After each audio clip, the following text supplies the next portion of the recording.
Broussard breaking a 32-yard touchdown run for the Hawks in that game. And here's the kickoff as the ball is now run back straight up the middle across the 20 and out to the 25-yard line.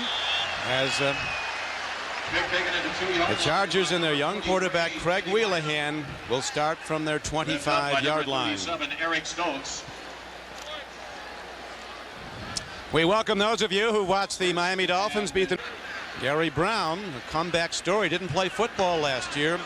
Heading towards a 1,000-yard rushing season is the prime runner. Tony Martin's the best receiver. He's been trouble for Seattle in the past.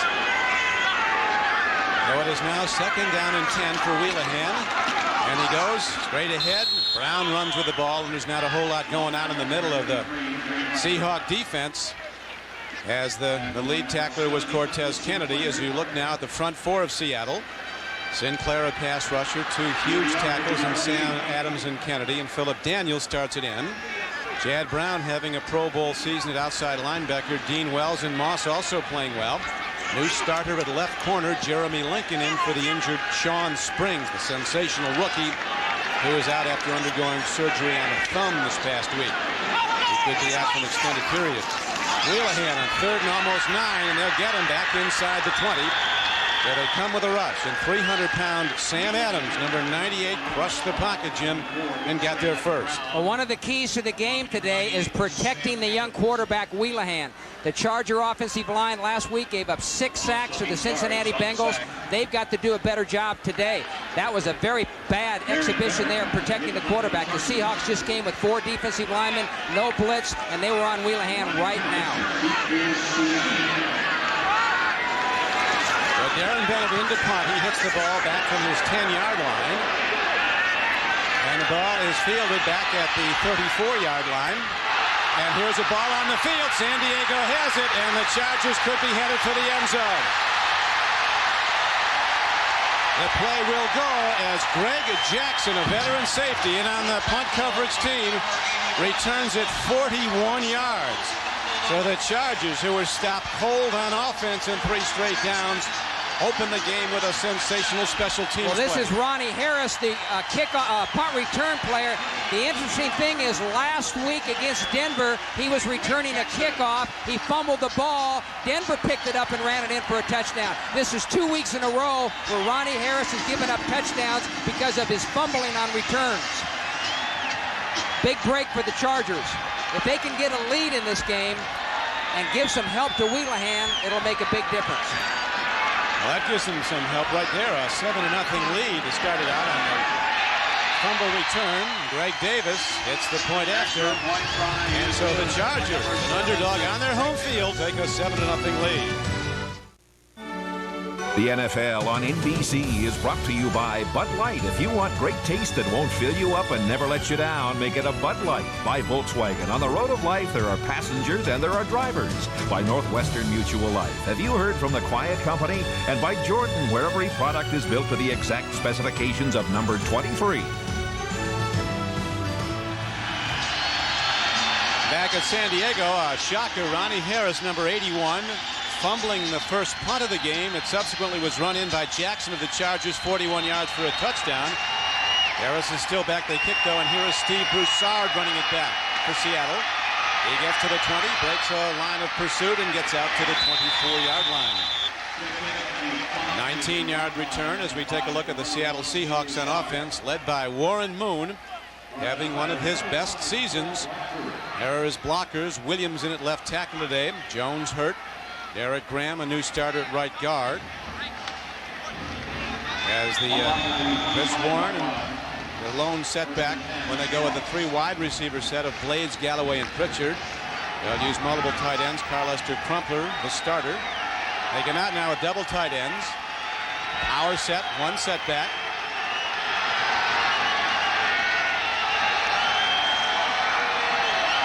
Warren Moon looking to put it up on first down, stands in, he gets time and throws it right on the numbers of his fullback, Max Strong, coming out of the backfield. That is Mac's 8th catch of the year, but 2 of his previous 7 have been for touchdowns. The front 4 of the Chargers, John Perella has played well, a big defensive tackle from Nebraska, who was originally cut by Buffalo. Junior Seau, 6 times a first-team All-Pro linebacker. Dwayne Harper, the best corner. Rodney Harrison and Dumas have been playing well at the safeties. So a first down on the play as the ball is out close to the 39-yard line. The pitch back as Warren runs, and the Charger defense responds, knocks him down for a loss of about a yard on the play. Coming up to make the tackle was Marco Coleman along with the junior Seahawks. And talking to the Seahawks coaches yesterday, Don, they felt like at some point, and they thought maybe even this might happen today, somebody's going to come out and do everything they can to take away the pass because they've been so effective throwing the football. And they said, we got to run the ball, and we're going to come out early today and take some shots at running the football. Well, the Chargers have been giving up yards to the rush. Cincinnati, which has not run well this year, the Bengals ran very well on San Diego last week. This time, Warren Moon is swept under as number 98, Sean Lee, who hadn't been really getting a lot of high grades up till now, comes up with a huge play. Here's Sean Lee, right there, the defensive left tackle, and he's going to come hard on a pass rush, and this is going to be important that they rush Moon today. They also brought number 27, Rodney Harrison. And no question the Chargers, Jim, ignited by that special teams play, the fumble pickup and subsequent return for the touchdown by Greg Jackson. Well, that was certainly a big play, and it'll jack up these Chargers to get started like something like that. They need something good to happen for them early in the game. And they had something good happen as now Warren Moon on 3rd and long swings it over the middle. He's got Warren running in the open field. He's taken down at the 38-yard line, 10 yards short of a first down. As big John Perella, all 300 pounds of him, ran down the very fast Chris Warren. Well, John Perella is a player that is an effort player. The defensive coordinator, Joe Pascal, says he's one of his favorite players on the defensive team because he's got great effort. And what you saw right there was a defensive lineman rushing the quarterback, turning around, hustling downfield, and tackling Warren on a screen pass. Good hustle by Perella. It really was a tremendous effort. And now the ever-dangerous Eric Metcalf, who ran 2 punts back for touchdowns last week, is back awaiting Rick Cooten's first punt of the game. Here's Metcalf at the 15. Dodging people, very good special teams play. As coming down to make the play for Seattle was James Logan, young linebacker. This is the NFL on NBC. Linebacker Lou Bush out for the game with a hamstring pull, Jim. That's a big loss for the Chargers because they're very, very thin at linebacker anyway. They lost Kurt Gouveia a couple of weeks ago. He's out for the season, and Burgess, the backup here, number 52, is going to get some experience today, but he's a young rookie. Lou Bush, a former Washington State Cougar, as the handoff goes to Gary Brown. He gets a $1 million bonus if he gets to 1,000 yards, does Gary Brown. A guy who played for Chargers coach Kevin Gilbride when Kevin was the offensive coordinator with the Oilers. He was out all last season, Gary Brown said, feeling sorry for himself. He was cut outright by the Oilers. And Kevin Gilbride said we signed him as a free agent. I've never seen a guy work like he did to come from 262 pounds, which he calls his feeling sorry for myself weight, down to 221 where he's at now. That's right. And he said Coach Gilbride said complete metamorphosis of his body. Here's a throw and a completion to Charlie Jones, but apparently they're going to wave it off and rule the ball came in on the one hop. It's incomplete. So that'll bring up 3rd down and a long 3 for Wheelahan and the San Diego Chargers. Wheelahan is a guy who's from the University of Pacific. He was a 6th-round draft choice. Big, 6'5", 220. Very mobile, was a very good high school basketball player, was a basketball recruit.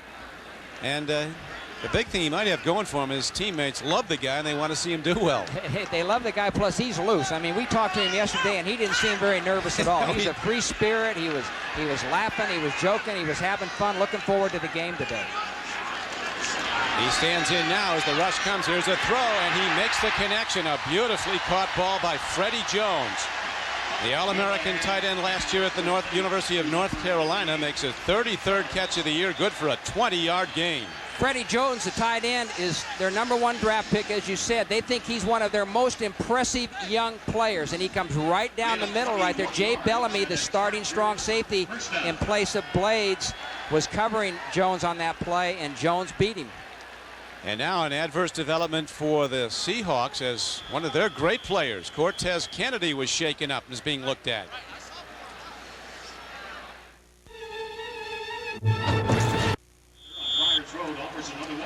Not good. One of the best, Cortez Kennedy, apparent injury to his left leg, helped off the field, so we'll get a report on Tez as soon as we can. And on the completed ball, a 20-yard throw by Wheelahan to his tight end. We have the Chargers 1st and 10 at their 45-yard line. Gary Brown runs, but there's not a whole lot going on as he is knocked down at midfield, taken down by Philip Daniels. Here's Cortez Kennedy right there on the play where he gets hurt, and he's going to get double teamed. Kukoza, the left guard, is going to block him, and then 41, Terrell Fletcher, the back's going to hit him. Actually, you've got a guy hitting him high and a guy hitting him low. That could be a penalty. That could be a chopping foul that the NFL would normally call as a penalty. The official might have missed that one. That's a big loss for the Seahawks if he can't play anymore. Sure is. A 6-time Pro Bowl player. Wheelahan goes again to his eye back. Gary Brown looking to bounce outside, and again, good defense by the Seahawks as he's knocked out of bounds at about midfield. And that'll bring up 3rd down and about 6. Well, Gary Brown has had a very good year for the Chargers so far, but he's more of an inside runner. We asked him yesterday, what kind of a runner do you think you are? He says, I'm an inside power runner. Here, there's nothing inside. That was designed to go inside, but he has to bounce it outside, and the Seahawk pursuit is right there to tackle him, knock him out of bounds. Gary Brown, a runner from Penn State. He had a 1,000-yard year playing for Gilbride and the Oilers. Started only 8 games that year back in '93 and rushed for over 1,000 yards. Metcalf now in the game as an extra wide receiver on 3rd down and 5. Wheelahan stands in. They're going to get him. He gets away for the moment and dives ahead to the line of scrimmage, and San Diego will have to punt as Chad Brown gets his 6th sack of the year. When the Seahawks go into their nickel situation on 3rd down, they put Chad Brown as a defensive right end with his hand down. He's normally a linebacker. And here he comes, and what he does is he beats Freddie Jones, the tight end, and number 41, Terrell Fletcher, to make the sack. And Darren Bennett in to punt again. You remember his first punt of the day. Fumbled by Ronnie Harris, who's back again, and run in for a touchdown by Greg Jackson. A tremendous punt by Bennett. It's going to be downed inside the 10-yard line. So the Chargers with good speed on their special teams. Lotario Rashal got down there quickly, and the ball was down at about the 9-yard line. We look at the ticker. Miami with an important win today over the Jets on the Dolphins' home field. Jacksonville with a big win, going to 7-3. We have 7 minutes and 37 seconds left to play in the first quarter here at San Diego. The Chargers, a very tough team to figure. They play a bad game, they play a good game. It's gone back and forth week to week, and so far, Jim, they played a good game. They played good so far. They got, of course, they got the touchdown on the fumble punt, but their defense has been impressive. They've done a good job against the Seahawk offense, which is the #1 offense in the National Football League right now. That is right. With Warren Moon at the controls, Seattle the #1 offense. Moon has been under a heavy rush. He goes deep, and the ball is a little bit wide of Mike Pritchard, but the penalty marker's thrown in.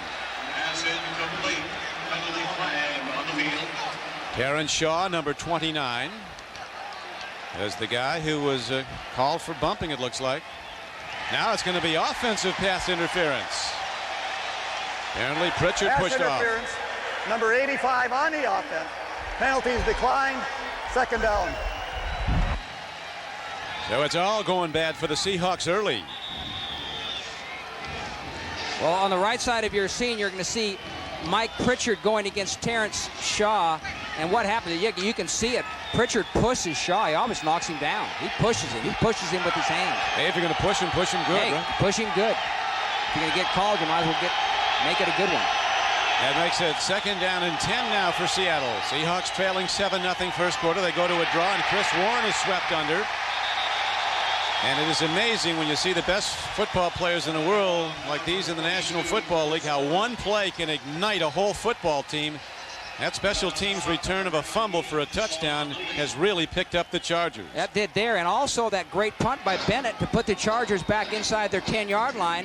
And now the Chargers have done a good job of keeping it down there. They got them in 3rd and 12.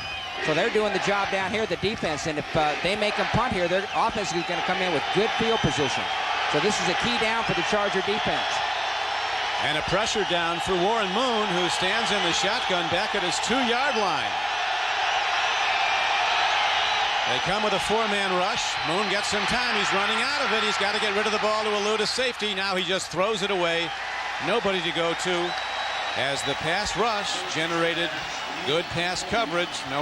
Moon with no place to go. You know, this Charger defense, Don, has been playing very well all year. They're the 8th-ranked defense in the National Football League. They lost 2 good football players. Reuben Davis in the preseason. He's out for the year with a torn Achilles.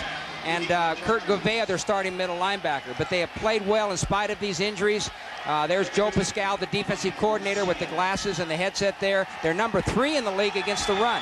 And they've been very impressive against the run so far today. They've completely shut it down. Here's a punt to Metcalf as he comes up on the ball, fields it on the run at the 46, dodging people. Metcalf breaks over the middle. He is inside the 35-yard line. He's down to the 31. Metcalf, who broke 2 for touchdowns on punt returns last week at Cincinnati, almost breaks one today as he's finally taken down on the play by Ronnie Harris, a 14-yard return. Try. This is a shot of Rick Tootin, the punter for the Seahawks. He came into this game with a pulled groin muscle. Watch him right here. He's gonna put his hand there on his groin. That hurt right there, and they've been working on him on the sideline. They've got him over there. They've got a towel over him in front of him. There he is right now. Yeah, they were working on him a moment ago. There he is right now. He didn't punt in practice all week, but said he could punt today. Let's see what happens here as the game goes on. Right now, though, it's the Charger offense with a 7-0 lead. Handoff goes straight ahead to the big back, Aaron Craver, who takes it straight ahead to the 27-yard line. The report on Cortez Kennedy, unspecified left leg injury. He'll not play again for the rest of the half. They hope to have him back in the second half. They're still checking him as the ball now advanced to the 27-yard line of Seattle. Wide left goes Brian Still. Tony Martin, a very dangerous receiver, is wide to the right. He's been so tough on the Seahawks, they give it straight ahead to Gary Brown. Brown takes it inside the 25-yard line and down to the 24. It's going to bring up 3rd down and about 3. Philip Daniels was on the tackle. It's really important that the Chargers are able to run the football today. This would take so much of the pressure off Craig Wheelahan. Right there, they've had, on 1st and 2nd down, they ran the ball. They've gained about 7 yards. That's not bad. Now it's 3rd and 3. That's a pretty good situation for the offense. See Brown, 5 carries so far for 16 yards. Had his lowest production last week, only 34 yards against Cincinnati. Handoff goes to Terrell Fletcher, a little back from Wisconsin with a lot of quickness, and he darts down close to the 21. He might have a 1st down. Terrell Fletcher is the back that comes in nickel or 3rd down situations. When they go with 3 wide receivers, they bring Metcalf in as one of the wideouts. They take out their 2 backs, Craver and Brown. And Terrell Fletcher comes in as a running back. He's a good blocker against the blitz, a good receiver out of the backfield, plus a good runner, too, to pick up yardage like he did on that play. And here come the chains as we'll check out and see whether Fletcher got enough for the 1st down. He did. The Chargers drive on. Well, they've got great field position here. You know, the kicking game's been very important so far. The fumble punt for a touchdown, the great punt by Bennett to back up the Seahawks inside their 10, and then we get a pretty good return on the punt return by Metcalf. So this has got him in good field position here.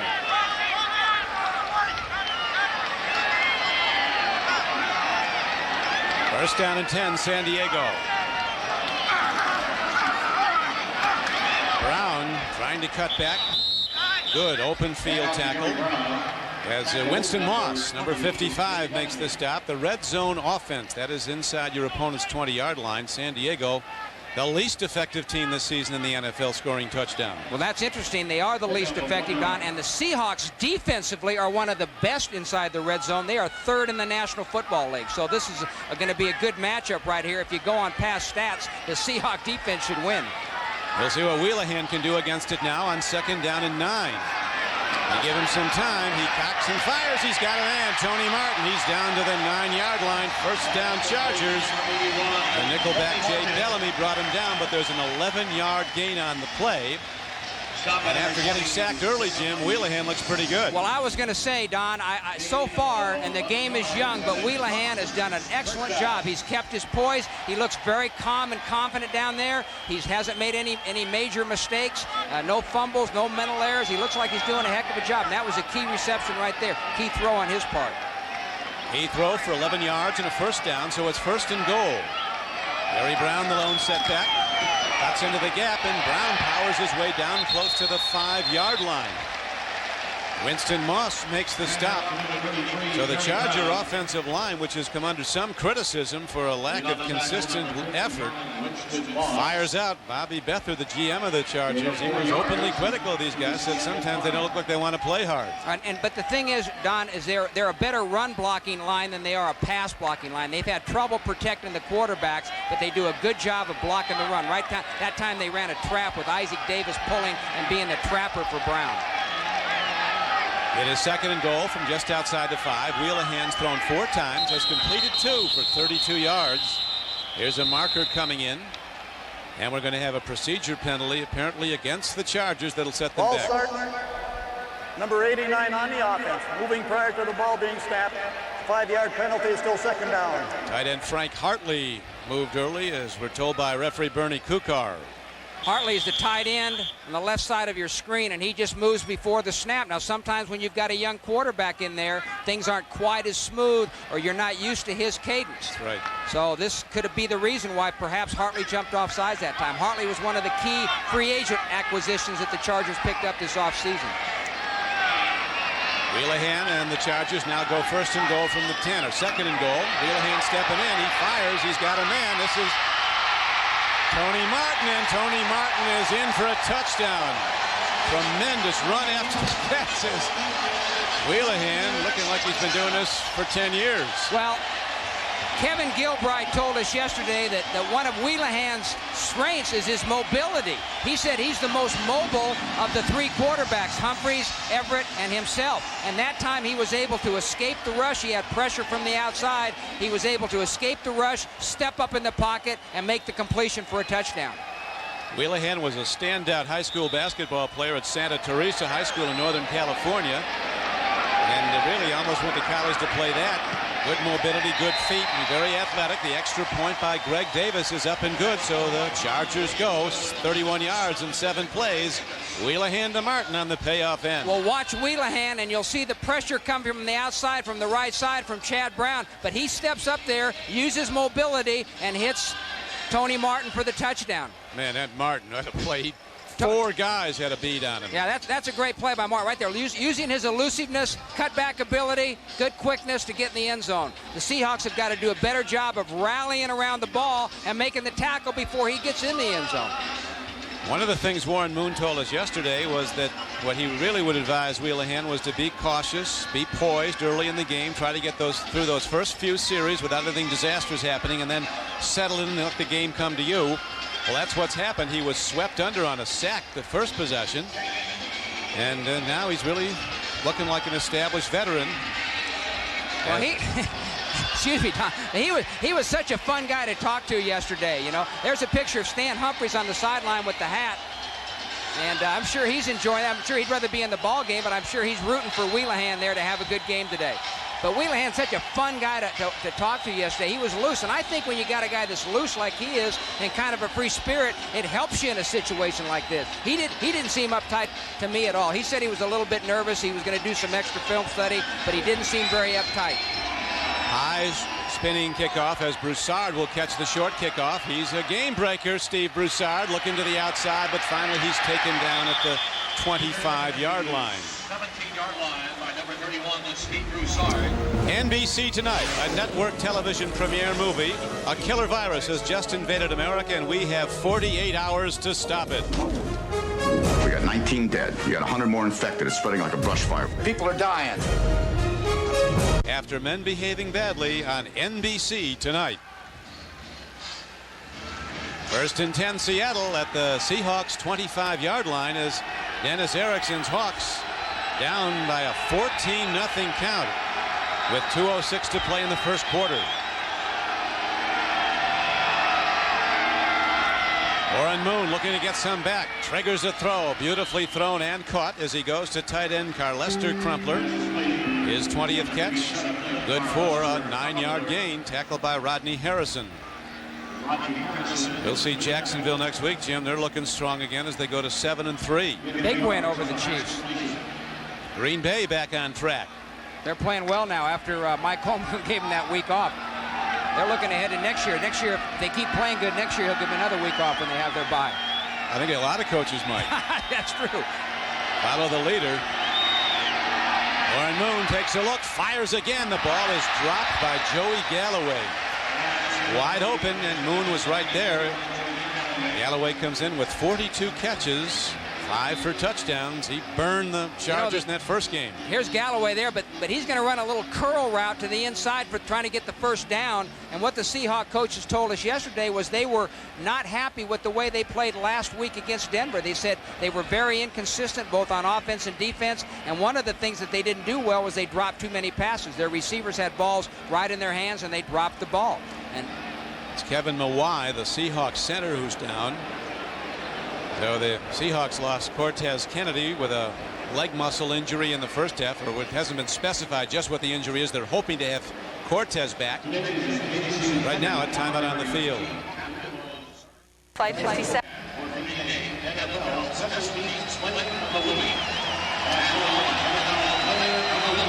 here's a shot of the last play, and it's very important offensively for your back that's in there to be able to block linebackers. You see Chris Warren there blocking the blitzing safety, number 37, Rodney Harrison. A lot of backs won't block like that. A lot of backs, it takes time to have to learn that, because a lot of backs in college, they never put in situations where you have to make those kind of blocks, and it takes a while to learn that in the NFL. But Chris Warren has been around a long time, and he does a good job of picking up blitzers. And this guy, Kevin Mawai, is a very good offensive center, so he's helped off, much like Cortez Kennedy was a bit ago. And number 63, Frank Beatty, moves to center. Well, the Seahawks have had some troubles on their offensive line. Walter Jones, their #1 draft pick, who's their starter at left tackle, is out of this game. Derek Graham, their starting right guard, has been hurt. Frank Beatty is the only backup in the center and guard positions. Now he's in there at center. If Derek Graham can't play, they'd be in real trouble. Seattle's rushed just twice for -3 yards in this game. So their offense has not been productive. Here is a throw, and the ball is knocked away from the receiver as James McKnight was going for the ball, and Paul Bradford, one of the dime backs, when they have 6 defensive backs on the field, they call it the dime formation. He broke it up. Well, the Chargers have got a bunch of guys right up there ready to blitz. They got their linebackers right up over the guards, and here they come. Now they're going to drop a couple of those guys, but they're coming with the linebackers. Moon had to throw it quickly. They had good tight coverage on McKnight, and the pass was incomplete. Good job by the Charger defense. Good series so far. That means Metcalf is back again. Tootin punts once again. Hits the ball downfield. Metcalf fields it on the one hop at his 19. And there he is taken down on very good kick coverage, led by James McKnight.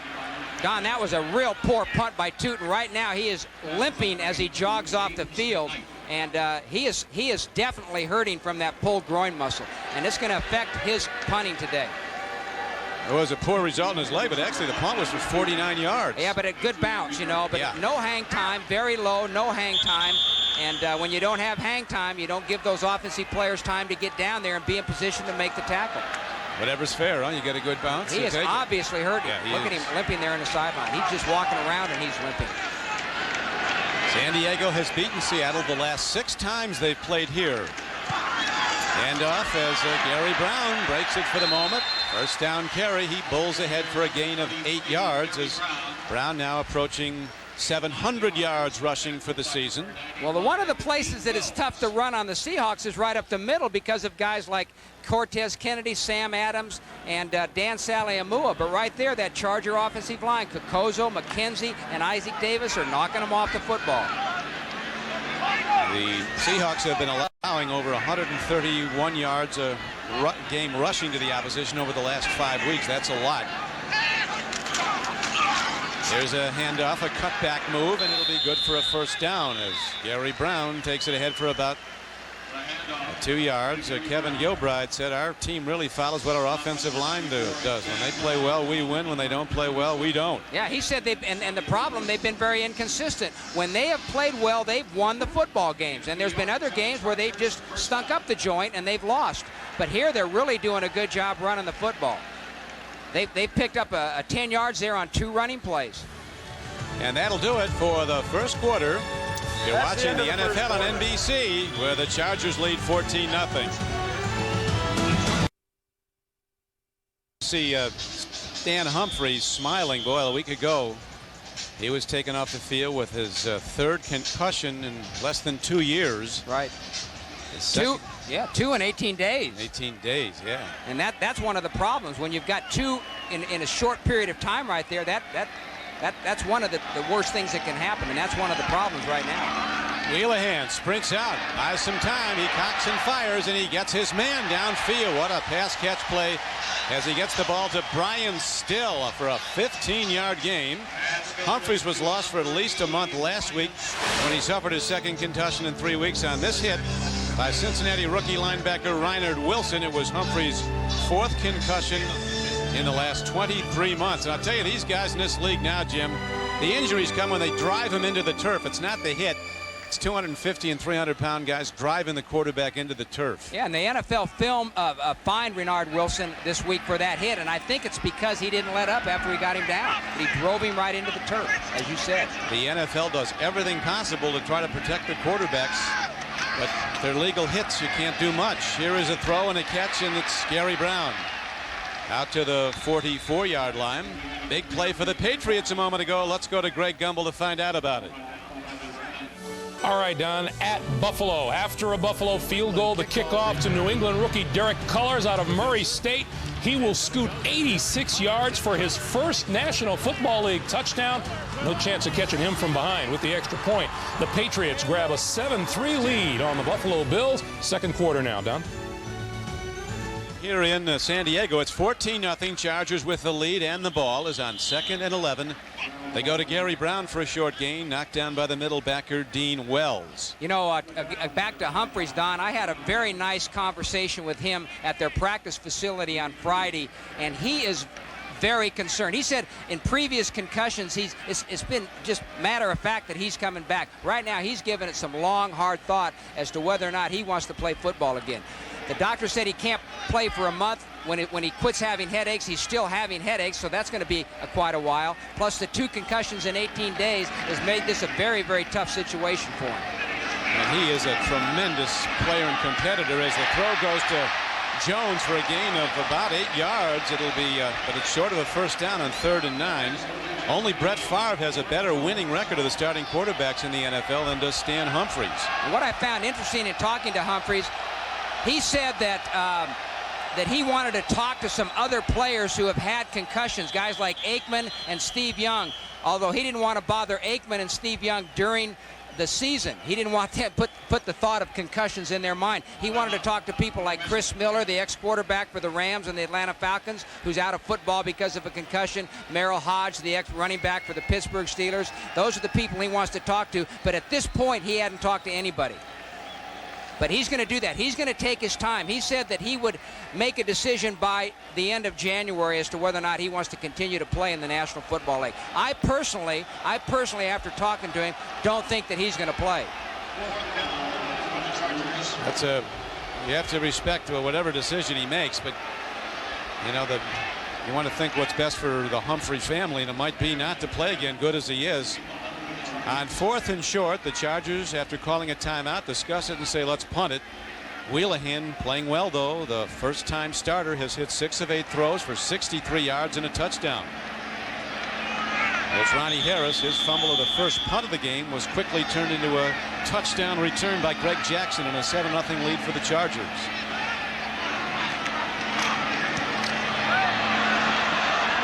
Darren Bennett, who has his own website titled Darren's Excellent Adventure, again kicks when they can't return. Seahawks will go from their 18 when we come back to San Diego. The NFL on NBC is brought to you by Chevrolet Trucks, the most dependable, longest-lasting trucks on the road. By Staples, the office superstore. and by Compaq, the most popular computer in the world.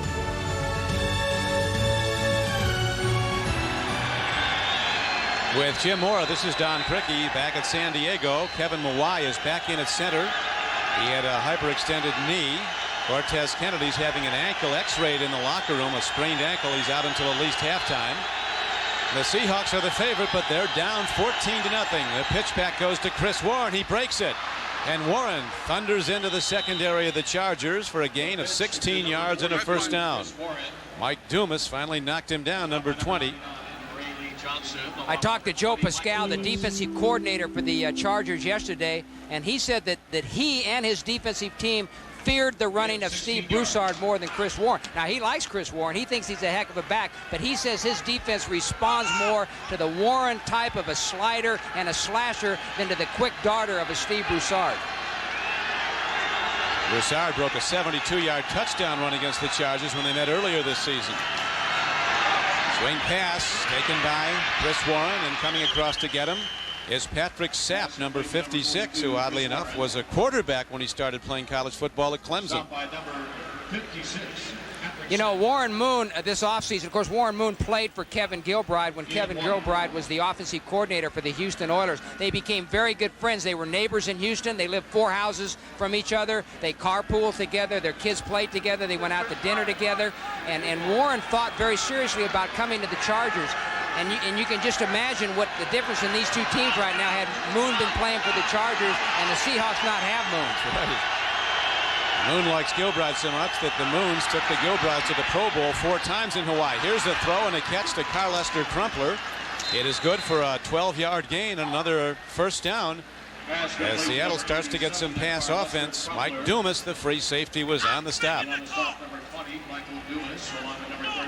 Again, the Chargers got people up around the line of scrimmage. They're coming with 2 blitzers from the left side of your screen, and when that's the case, then you've got to take advantage of a hot receiver like the tight end Carlester Crumpler like that. When you've got people blitzing, it's going to leave somebody open. Crumpler was open over the middle. Over the middle for a 16-yard gain. Ball almost to midfield.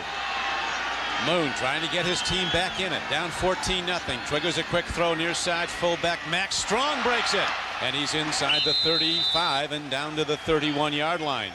Finally run out of bounds by Mike Dumas. So the last line of defense, the free safety's making a lot of stops, and that was 20 yards downfield. Well, what the Seahawks did here is they flanked Max Strong out to the right side, and that put Rodney Harrison, the strong safety, covering him. Now, Rodney Harrison was playing off, and what they're doing with their defensive backs, they're playing him off the receivers more this year than they have in the past under this new defensive system. Strong made the tackle, or the catch, and Harrison missed the tackle. On 1st and 10, Chris Warren finds more room to run as he takes it down inside the 15-yard line. Taken down by safety Rodney Harrison, one of the big hitters at free safety. Well, the Charger defensive line had been doing a good job against the run up to this point, but in this drive now, the Seahawks have broken a couple pretty good runs, and they're knocking that defensive line off the ball a little bit. This is a critical drive for the Seahawks. They need to get something here, preferably a touchdown. Need a touchdown badly, down 14-0. Second down and a long 2. Warren Moon swings it out, gets his man, Chris Warren. He tight ropes the sideline, and does he get the first down? It appears he does. He stayed in bounds and got down to the 19-yard line, where Junior Seau ran him out of bounds. And then a flag comes in after he goes out of bounds.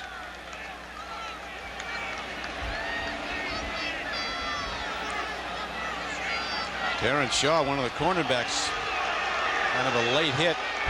Personal foul, number 29 on the defense. That's half the distance to the goal. First down. They're swinging. They threw at Warren a little swing pass out to the flat, and he breaks the tackle on Seau, and he's clearly out of bounds when Shaw hits him. Boy, you can't do those kind of things. You got to keep your poise. Yeah, not a smart play. A dumb play by Shaw. And that brings the Seahawks inside the 10-yard line of San Diego. First down and goal. Moon with the handoff. Warren cuts it back.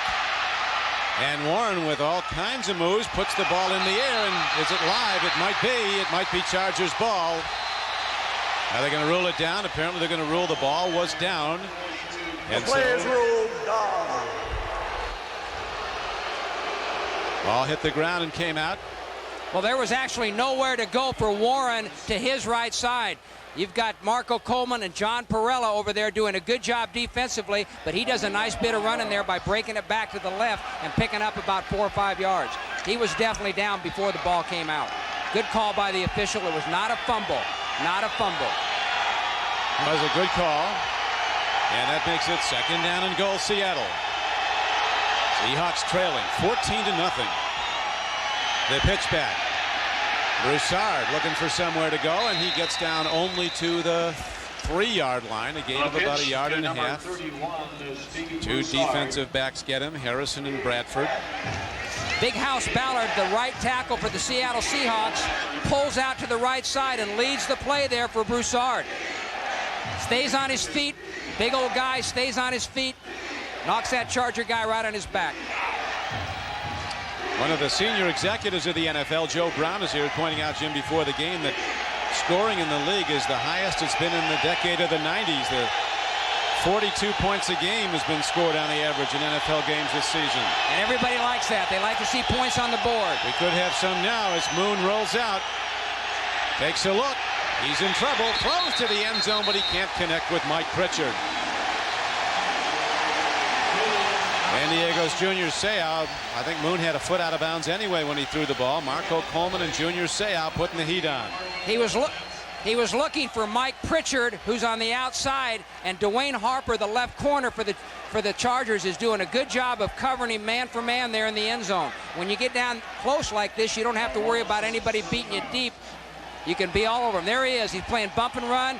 Backs off with him a little bit. Look at that. Right on top of him. Right on top of him. That's a good job there of not looking back at the ball, of keeping your eyes on the receiver and staying on him the whole way. And now Todd Peterson comes in the game, and he has been automatic this year as he hits his 14th field goal in 16 attempts.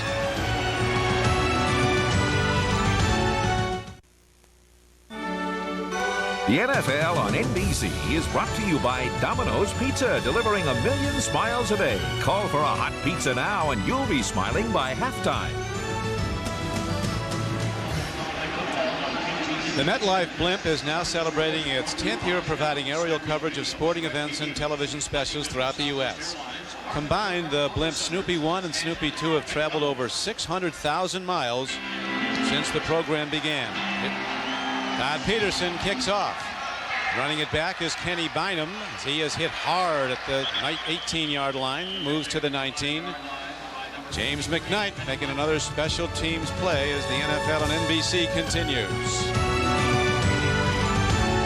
Next Sunday on the NFL on NBC, the Broncos, the Chiefs. John Elway and Denver face KC in a matchup of the AFC West top 2 teams. Or Bill Parcells leads the surprise team of the year, his first-place Jets against the Bears. Or regional action, the NFL on NBC next Sunday at noon Eastern.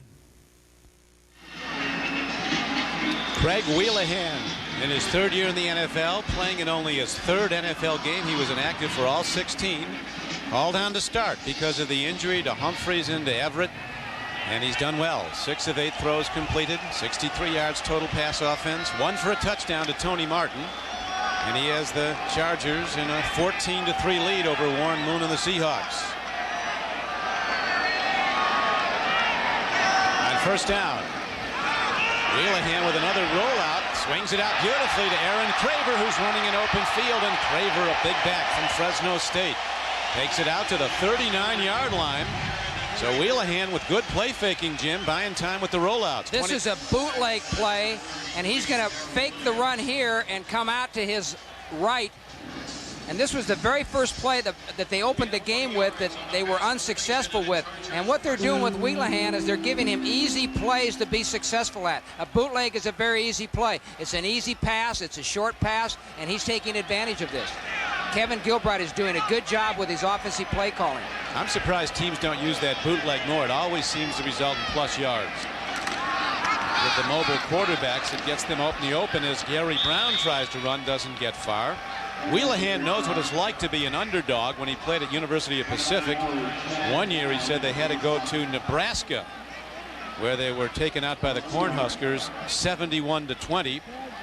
Team like that, an underdog going to Nebraska, you hope to come out, Jim, with a check big enough to cover your medical expenses. That's right. He said he threw for over 200 yards, but it was against Nebraska's 13.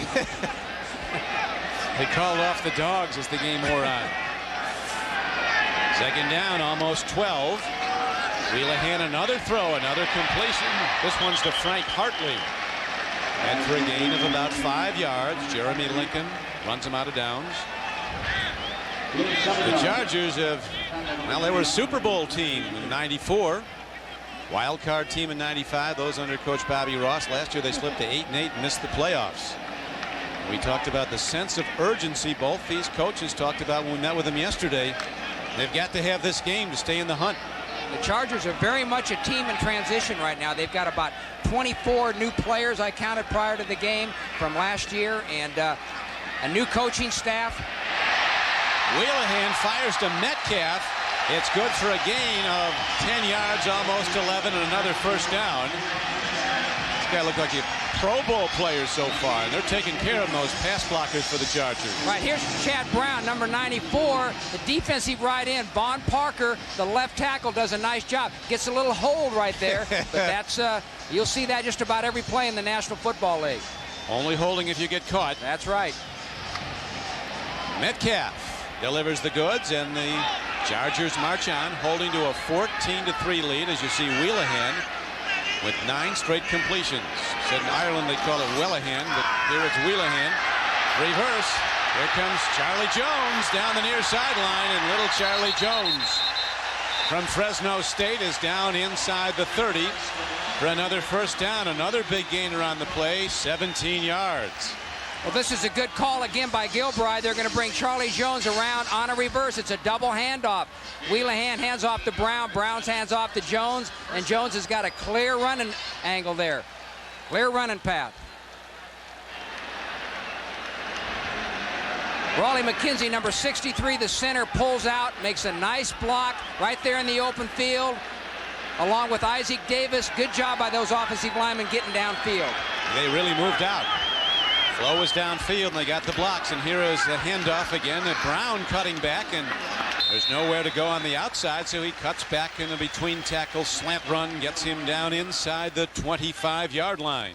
You know, I've really been impressed with Wheelahan, Don, so far in the game, and he's not only made some very good plays, but he hasn't done anything to foul anything up, you know, and that's important for a young quarterback. If he, you know, he has not made any major errors, no turnovers, no interceptions, no fumbles, that type of thing.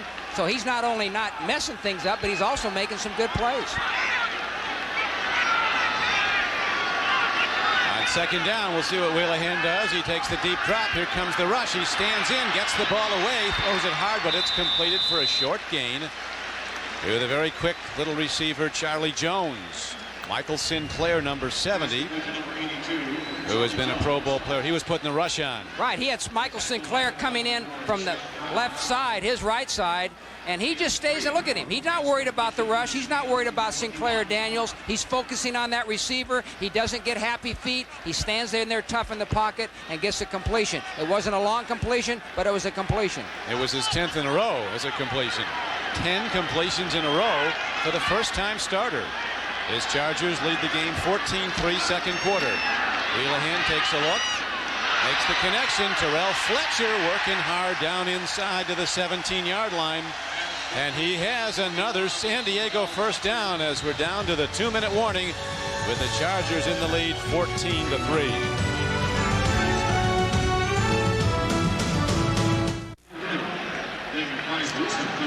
Jim Mora, your thoughts on Craig Wheelahan? Well, I think Craig Wheelahan has done an outstanding job so far. Here's a look at 7 young quarterbacks that are starting games today in the National Football League. The only one that started the season as a starter is Cordell Stewart. The other 6 are starting because of injuries to the normal starter or because they beat out the normal starter. 6 young quarterbacks who started the season as backups are starting today in the National Football League. Straight ahead give to Gary Brown, and he's down close to the 15-yard line. A short gain. Chad Brown fills and makes the stop. Dennis Erickson, the Seattle coach, was very concerned about the disappointment level of his team. They really thought they played well enough last week to win at Denver and didn't.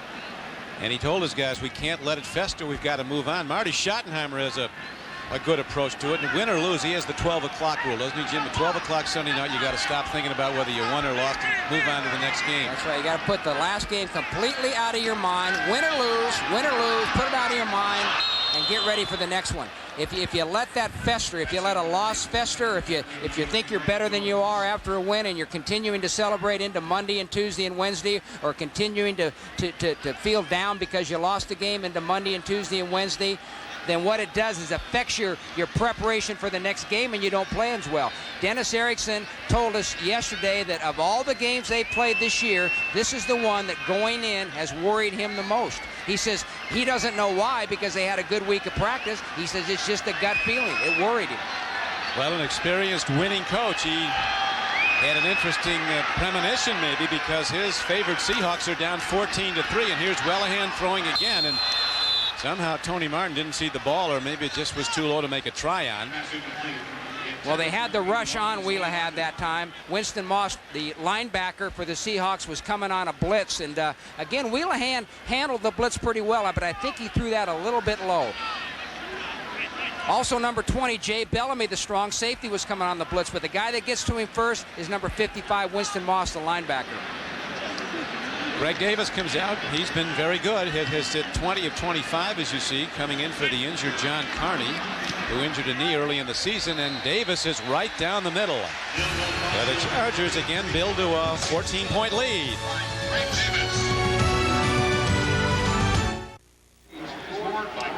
Coming up at halftime, we'll be sending you to our New York studio for the Domino's Pizza NFL on NBC halftime report.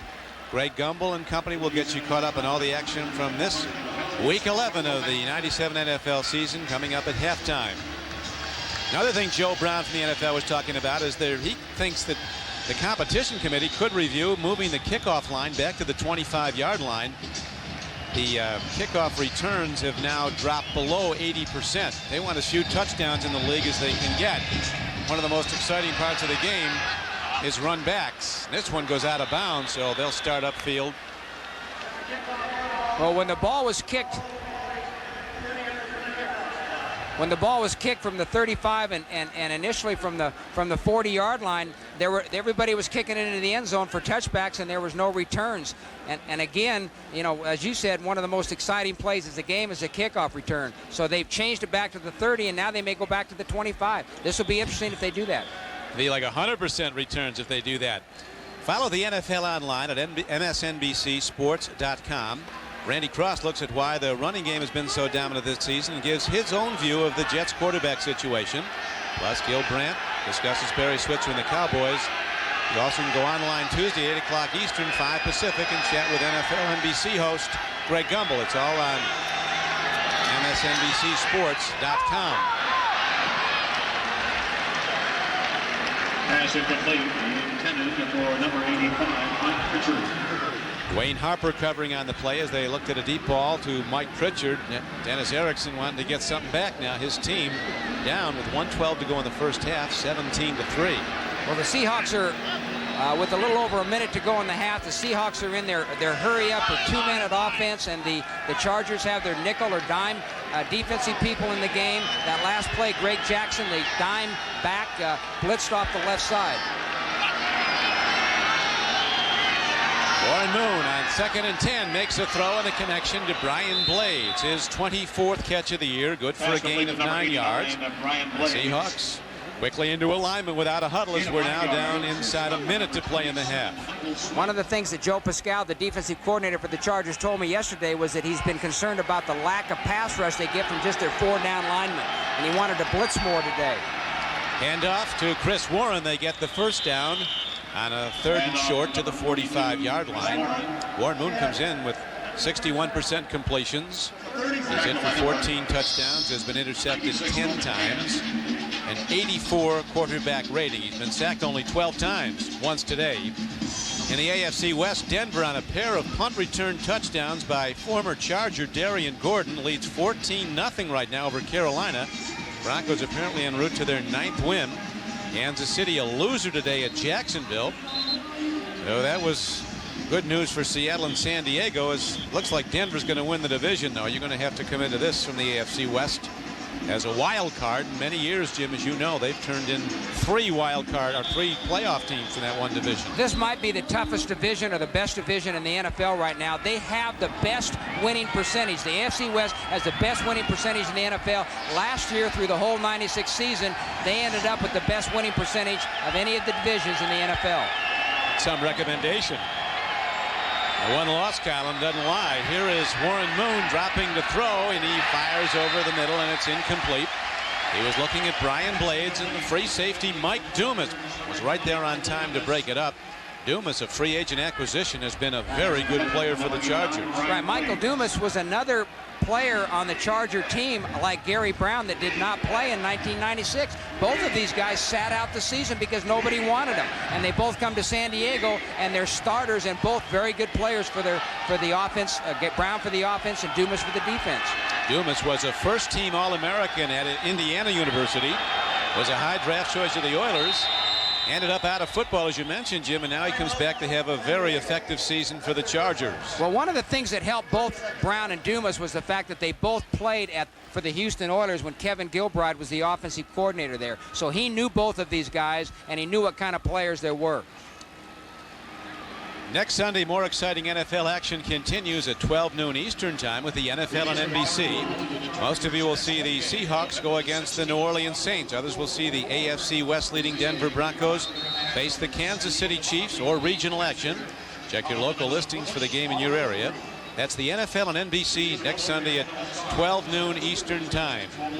Junior Seau, a true warrior, a 7-time All-Pro player from Southern California, is the leader of this Charger team. He's a guy that shows up early for work, doesn't he, Jim? He comes in on Wednesday and Thursday, the two good work days for an NFL team. He comes in at 6 a.m. and team players aren't required to be there that early. At Friday, he comes in at 7 a.m. to do extra work. He calls this time my practice. And they also say that you're accountable to Junior if you're not doing your job. He is tough on people who make mistakes. Right, they say he's a very vocal leader, but the thing that he can do that some people can't is he can back it up. That's right. He was the 3rd pick overall in 1990 out of USC. His off-season workouts, 4 hours of intensive conditioning, weightlifting. He's really one of the premier players in the league. Oh, there's no question about it. Tuesday is a normal day off for players in the National Football League. I asked him yesterday, I said, do you come in on Tuesday for extra film work? He says, no, Tuesday is Kids Day. The Seau kids. Now penalty markers are thrown on a 3rd and 10 play with just 36 seconds left to go in the first half. False start. Number 77 on the offense. He's moving prior to the ball being snapped. Chargers with a 17-3 lead. This, of course, is the site of Super Bowl 32 that you'll see on NBC here in San Diego. And what a great city to have it in. The easiest job in the world has to be a weatherman in San Diego. Stick the same thing up every night. 75 and sunny tomorrow. That's right. Can leave it up all week and not come in. On 3rd down, Warren Moon steps up, throws over the middle, makes a connection, and it's down to the 31-yard line. James McKnight is taken down there. He has a first down, but time very much a factor. Just 28 seconds to play in the half.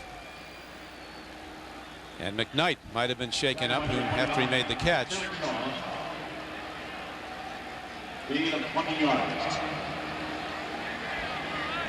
There's McKnight.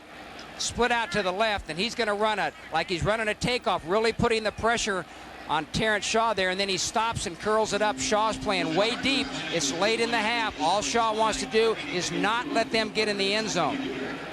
And as a result, they're going to complete the short pass, and that's what happened on that play. They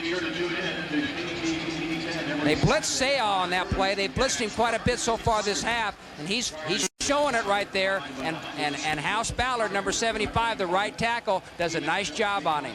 Good job by the offensive line of picking up the blitz. As McKnight has looked at it, right now the pressure's on the San Diego defense. But you've got a guy as smart and as experienced as Warren Moon. he can do a lot with 28 seconds with a first down at your 30. Oh, this is an eternity for a guy like Warren Moon. No panic, you know, no problem right here. He thinks he's got a lot of time. He's feel very comfortable right here. He's got plenty of time to get that ball in the end zone for a touchdown. The MetLife Blimp Snoopy 2 has teamed up with NBC Sports to provide you with aerial coverage of today's game between the Seahawks and the Chargers. The MetLife Blimp typically cruises at speeds of 35 miles per hour and has an altitude of 1,200 feet and gets a good overhead look at the playing field here in San Diego. The game's sold out. The Chargers leading, an underdog on their home field, leading the favored Seahawks 17-3. Warren Moon against a blitz, stands in, hits the throw, he's going to the end zone, and is Galloway with the ball is into the end zone for a touchdown. Penalty marker was thrown, he was interfered with, and he still made the catch. And we talked about Warren Moon. He didn't need 28 seconds, he needed 6. All he needed was one play, and he went to his favorite receiver, Joey Galloway, who's been making a lot of big plays. Number 28 on the defense. Penalty is declined. Touchdown. Well, this is what you need. You know, big play people win football games for you. And here's two big play people connecting here for a touchdown. Warren Moon and Joey Galloway. Joe Pascal, the defensive coordinator, he said the 3 guys that worry me the most on that offense is Moon, Galloway, and Broussard.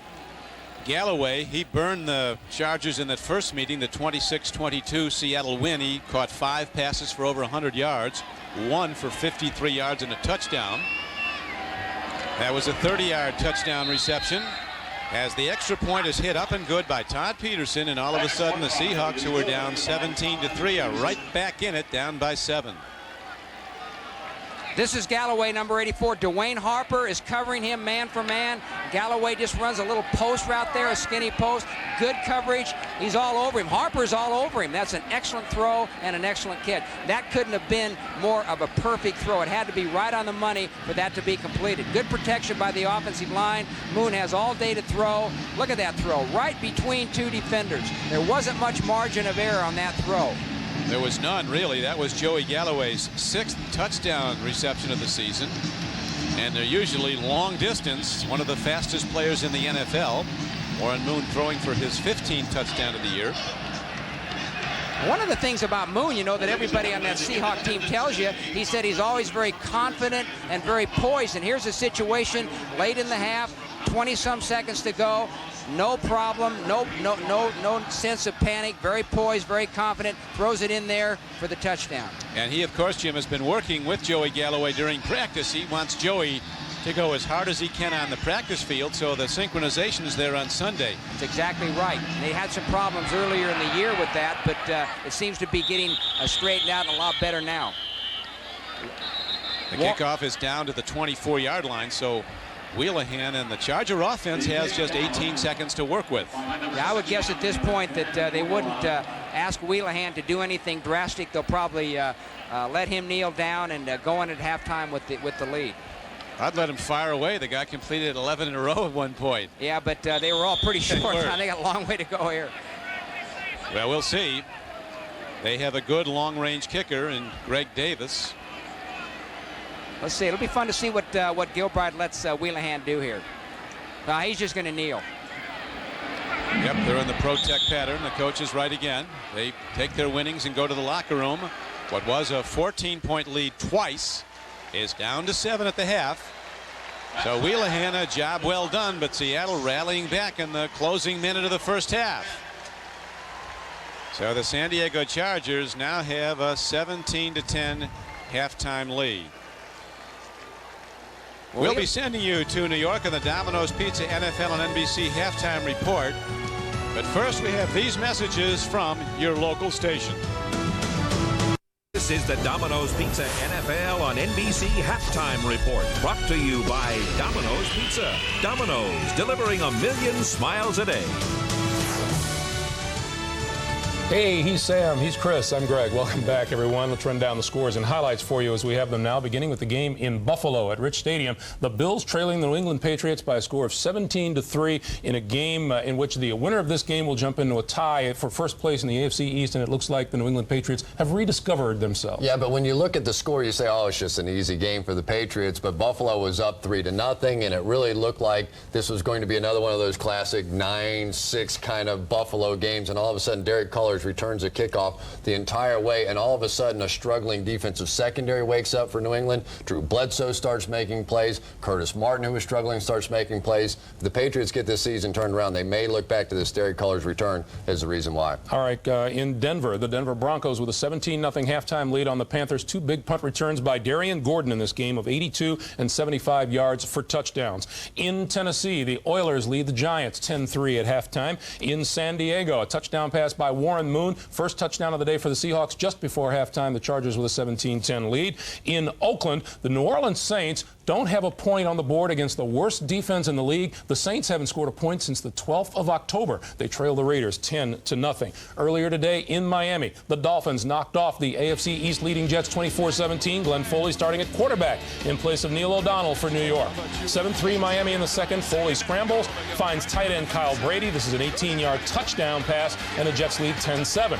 But in the closing seconds of the first half, Dan Marino up top to Brett Perriman, 23 yards. That throw is on the money, and Miami led 14-10 at the break.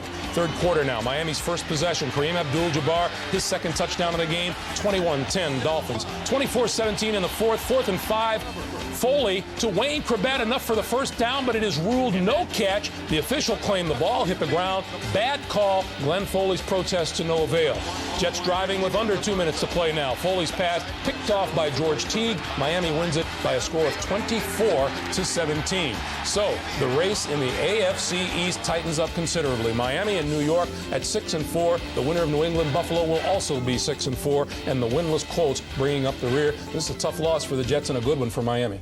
Well, I'll tell you, Miami now holds the tiebreaker with the New York Jets. They play the New England Patriots twice this season, so a lot is in their hands. A couple of things come to mind with the Jets, though. I think Foley's the guy. Bill Parcells is going to stick with him now. You're not going to see the quarterbacks changing around.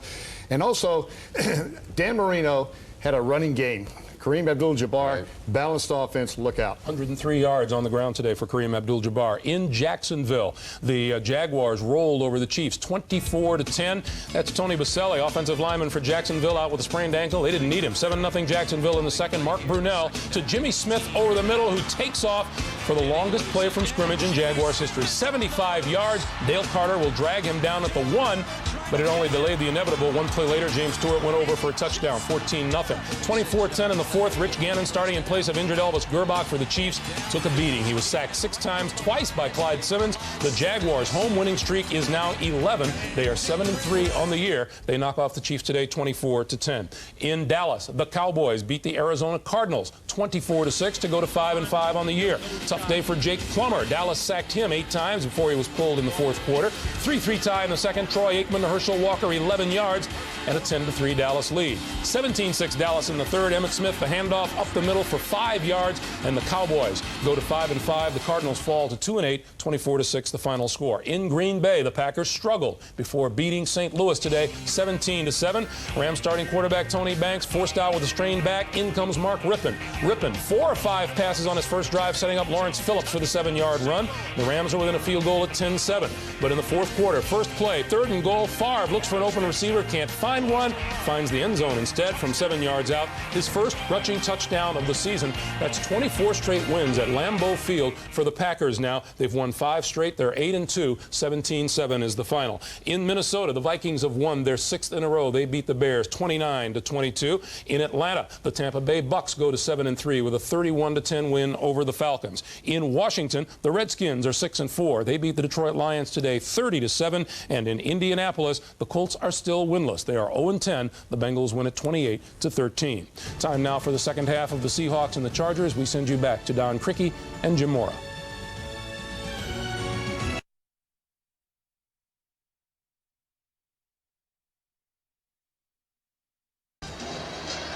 Thanks, Greg. You see at the half, the Chargers leading the Seattle Seahawks 17-10. Don Criqui with Jim Mora. Well, to start the game, the first-time starter Craig Wheelahan missed his first 2 passes. His last 2.5 were incomplete. But in between, Jim, he hit 11 in a row for 108 yards and a touchdown. So you've got to give him pretty good marks, don't you? I give him excellent marks, and I give the coaching staff, the offensive coaching staff, good marks for putting him in position where he can make those throws, complete those passes, and not make mistakes. But it'll be the Charger defense that will be on the field here early in the 3rd quarter as they kick off. And here come the Seahawks. Ball is taken by Harris across the 10. And the 20 and the 30. Harris looking to make up for that early fumble that's been the difference in this game so far. He fumbled a punt that was run in by Greg Jackson for the first touchdown of the game from 41 yards out as we look at the Coors Light halftime statistics. Well, I think the key stat is the rushing yards for San Diego. They wanted to establish a running game, which they did. That did 2 things. It kept the pressure off Wheelahan, and it kept the Seattle offense, ranked #1 in the National Football League, on the sidelines. So they've accomplished what they wanted to accomplish. Of course, the big plays were in the kicking game, but they go into the second half with the 17-10 lead and some confidence. And the Seahawks, a team, though, that also has confidence because of Warren Moon, who can bring you back. On the first play of the half from scrimmage, they go to the pitch back to Chris Warren, who's taken down at the 41-yard line by tackle John Perella. And linebacker James Burgess, a recent acquisition, re-signed as a free agent after being cut earlier in the summer. Linebacker from Miami of Florida. He was a top player for the Hurricanes. We mentioned the half that Wheelahan had. He's 11 for 15, 108 yards and 1 touchdown, no interceptions. That's very impressive for a young quarterback in his first start in the NFL. You mentioned at the outset, Warren Moon has passed for over 46,000 yards. Wheelahan has passed for over just 100 yards coming into this game. Now over 200 with his first half's performance as Pritchard makes the catch for a 13-yard gain. Well, this is a nice throw by Warren Moon, and Pritchard's going to run down from the left side of your screen and just run a little bit of hook route. The Charger defensive backs are playing off. They play off more than they play up in a bump and run. They're playing off, and the Seahawks are taking advantage of this, completing passes in front of the defensive backs. So the Seattle Seahawks come out moving the ball well. On first down, Warren Moon with a deep drop, looking long, and he goes the wrong way, and it's almost picked off. He was looking at Galloway, who ran a post pattern, cutting towards the goalpost. Moon was throwing it out, and Rodney Harrison almost had his 3rd interception of the year. Well, there definitely had to be some miscommunication here. As they have Seha rushing up the middle on a blitz, but Galloway broke off the route and ran a post route, and Moon thought he would keep going with the streak route and threw it down there. So somebody did something wrong. Here comes Galloway. Rodney Harrison over there in the safety position almost had the interception. So Moon on a 1st and 10 play going over the top, looking to get the tying touchdown, and now he'll go 2nd and 10. Timing throw. It's ruled and waved off, incomplete. Blades did not have possession when he came down with it. Extra D-back, number 27, Michael Swift, was covering on the play. Junior Seah told us yesterday that he's blitzing more this year than he had under the previous defensive coaching staff. He said they've given him more freedom at the line of scrimmage to audibilize, to call blitzes off if it doesn't warrant it at the time. But he says he's blitzing a lot more than he has in the past. And he can really blitz. 250-pound Junior Seah. Moon has completed 11 of 20 for 141 yards and the touchdown to Galloway. Swing pass goes to Warren. Looks for open field, and Warren's ahead. And with a hard driving effort, he takes the ball close to the 37-yard line. And that'll bring up 4th down and about 2. Well, it looks like they're sending in the. No, they're going to go for it. They're bringing in 2 extra wide receivers. They're going to go into their 3rd down package. It's 4th and about 1.5. They're going for it. The ball's on the 36-yard line. I believe this is a good decision by Dennis Erickson. You got to go for it right here. To come out and establish something in this opening drive would mean a lot to him right now. The Seahawks have won 5 of their last 7 games, and they think they absolutely have to win at least 5 of their last 7 the rest of the way to get in the playoffs and get to 10 wins. And right now they're down by 7, and there's a timeout on the field. It is a deliberate departure from the norm. The NFL on NBC is brought to you by Chrysler, engineered to be great cars. By MetLife, get Met, it pays. By IBM, solutions for a small planet. And by the Edge Pizza, new from Pizza Hut.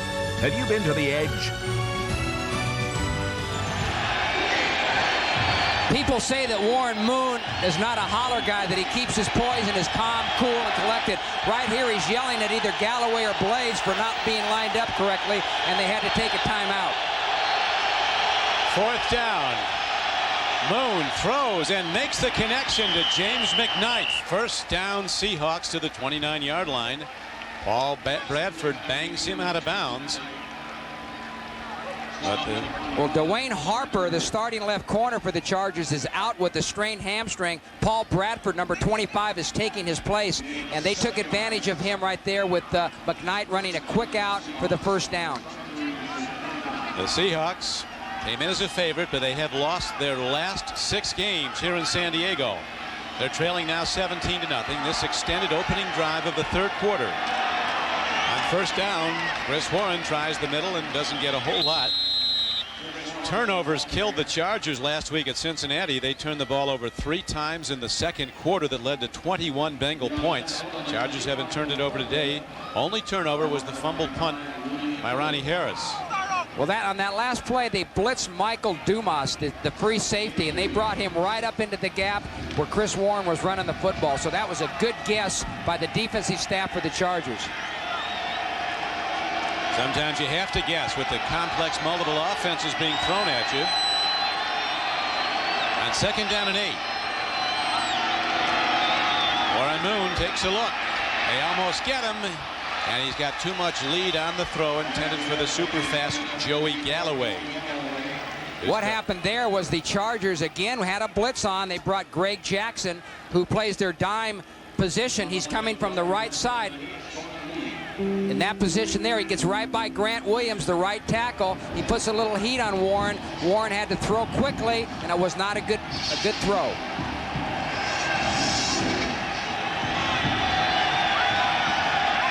Third down arises for Warren Moon and the Seahawks.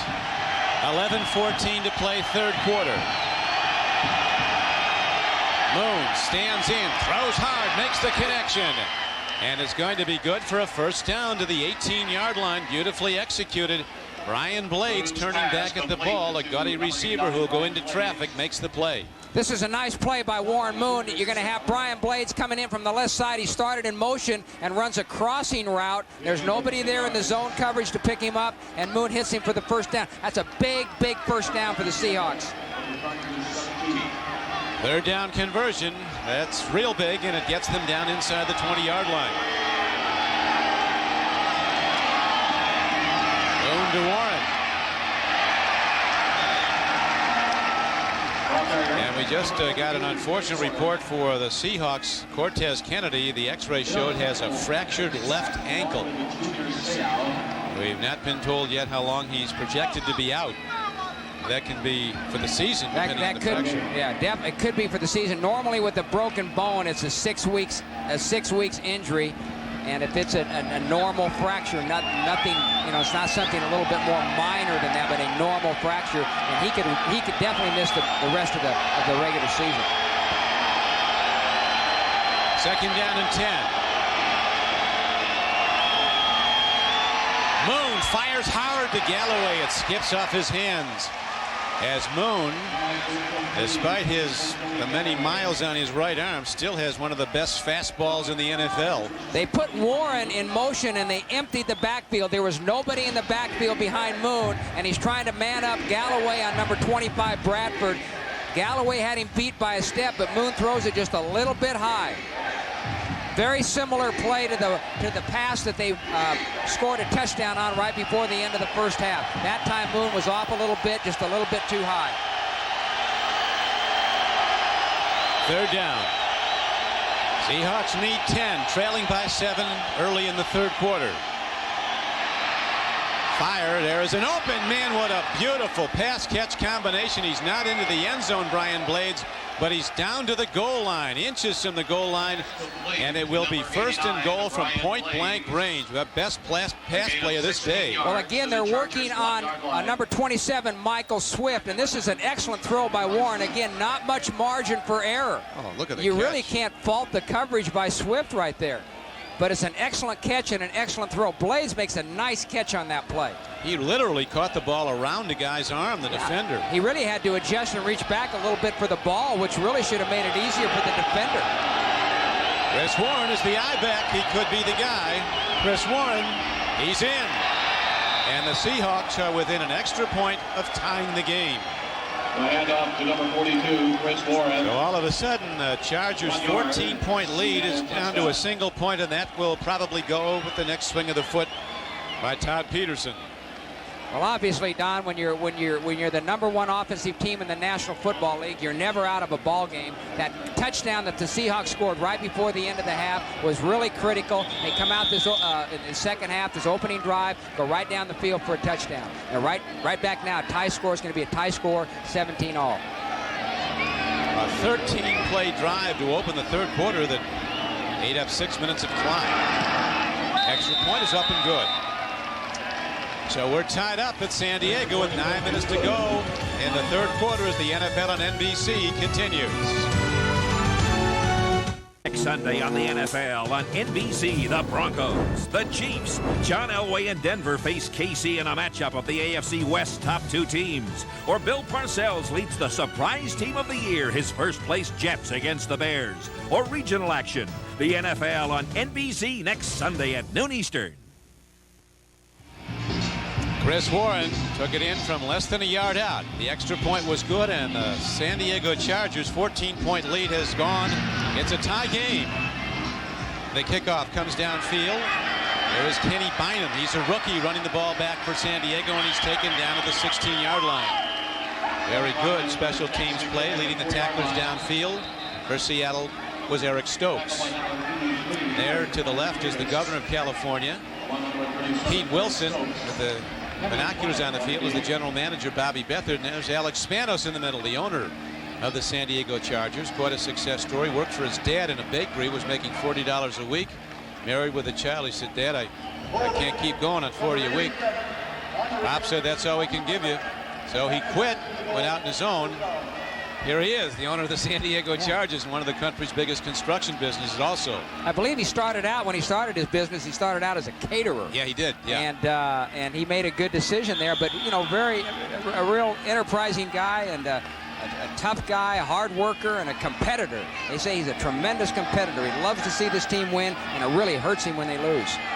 Well, he's seen them go to the Super Bowl after the '94 season. And this, of course, is the site of Super Bowl 32 coming up in January. Wheelahan fumbles in the end zone, and it's recovered for a touchdown. And so the first turnover of the day by San Diego is a huge one. Michael Sinclair pounces on the mistake, and the Seahawks take the lead. Well, this is the first mistake that Wheelahan has made, but it's a costly one. He gets pretty good heat from the outside from the two defensive ends, Phillip Daniels and Michael Sinclair. Here comes Daniels from the right side of your screen, number 93, running over Vaughn Parker. He's the one that knocks the ball out right there. Wheelahan was a little careless with the football. When you're scrambling around back there trying to avoid the rush, you can't hold that ball out there like he did, because somebody's going to knock it loose. Those defensive linemen are trained and they're drilled every day when that quarterback has that ball back there to get that thing out of there. And it paid off that time for the Seahawks. That's the first mistake that Wheelahan has made today, but it's a big one. So we're really even now, Jim, on fumbles for touchdowns. The one fumble by Ronnie Harris was run in for a touchdown by Greg Jackson, and now a recovery for a fumble. And Seattle takes the lead for the first time. You're watching the NFL on NBC.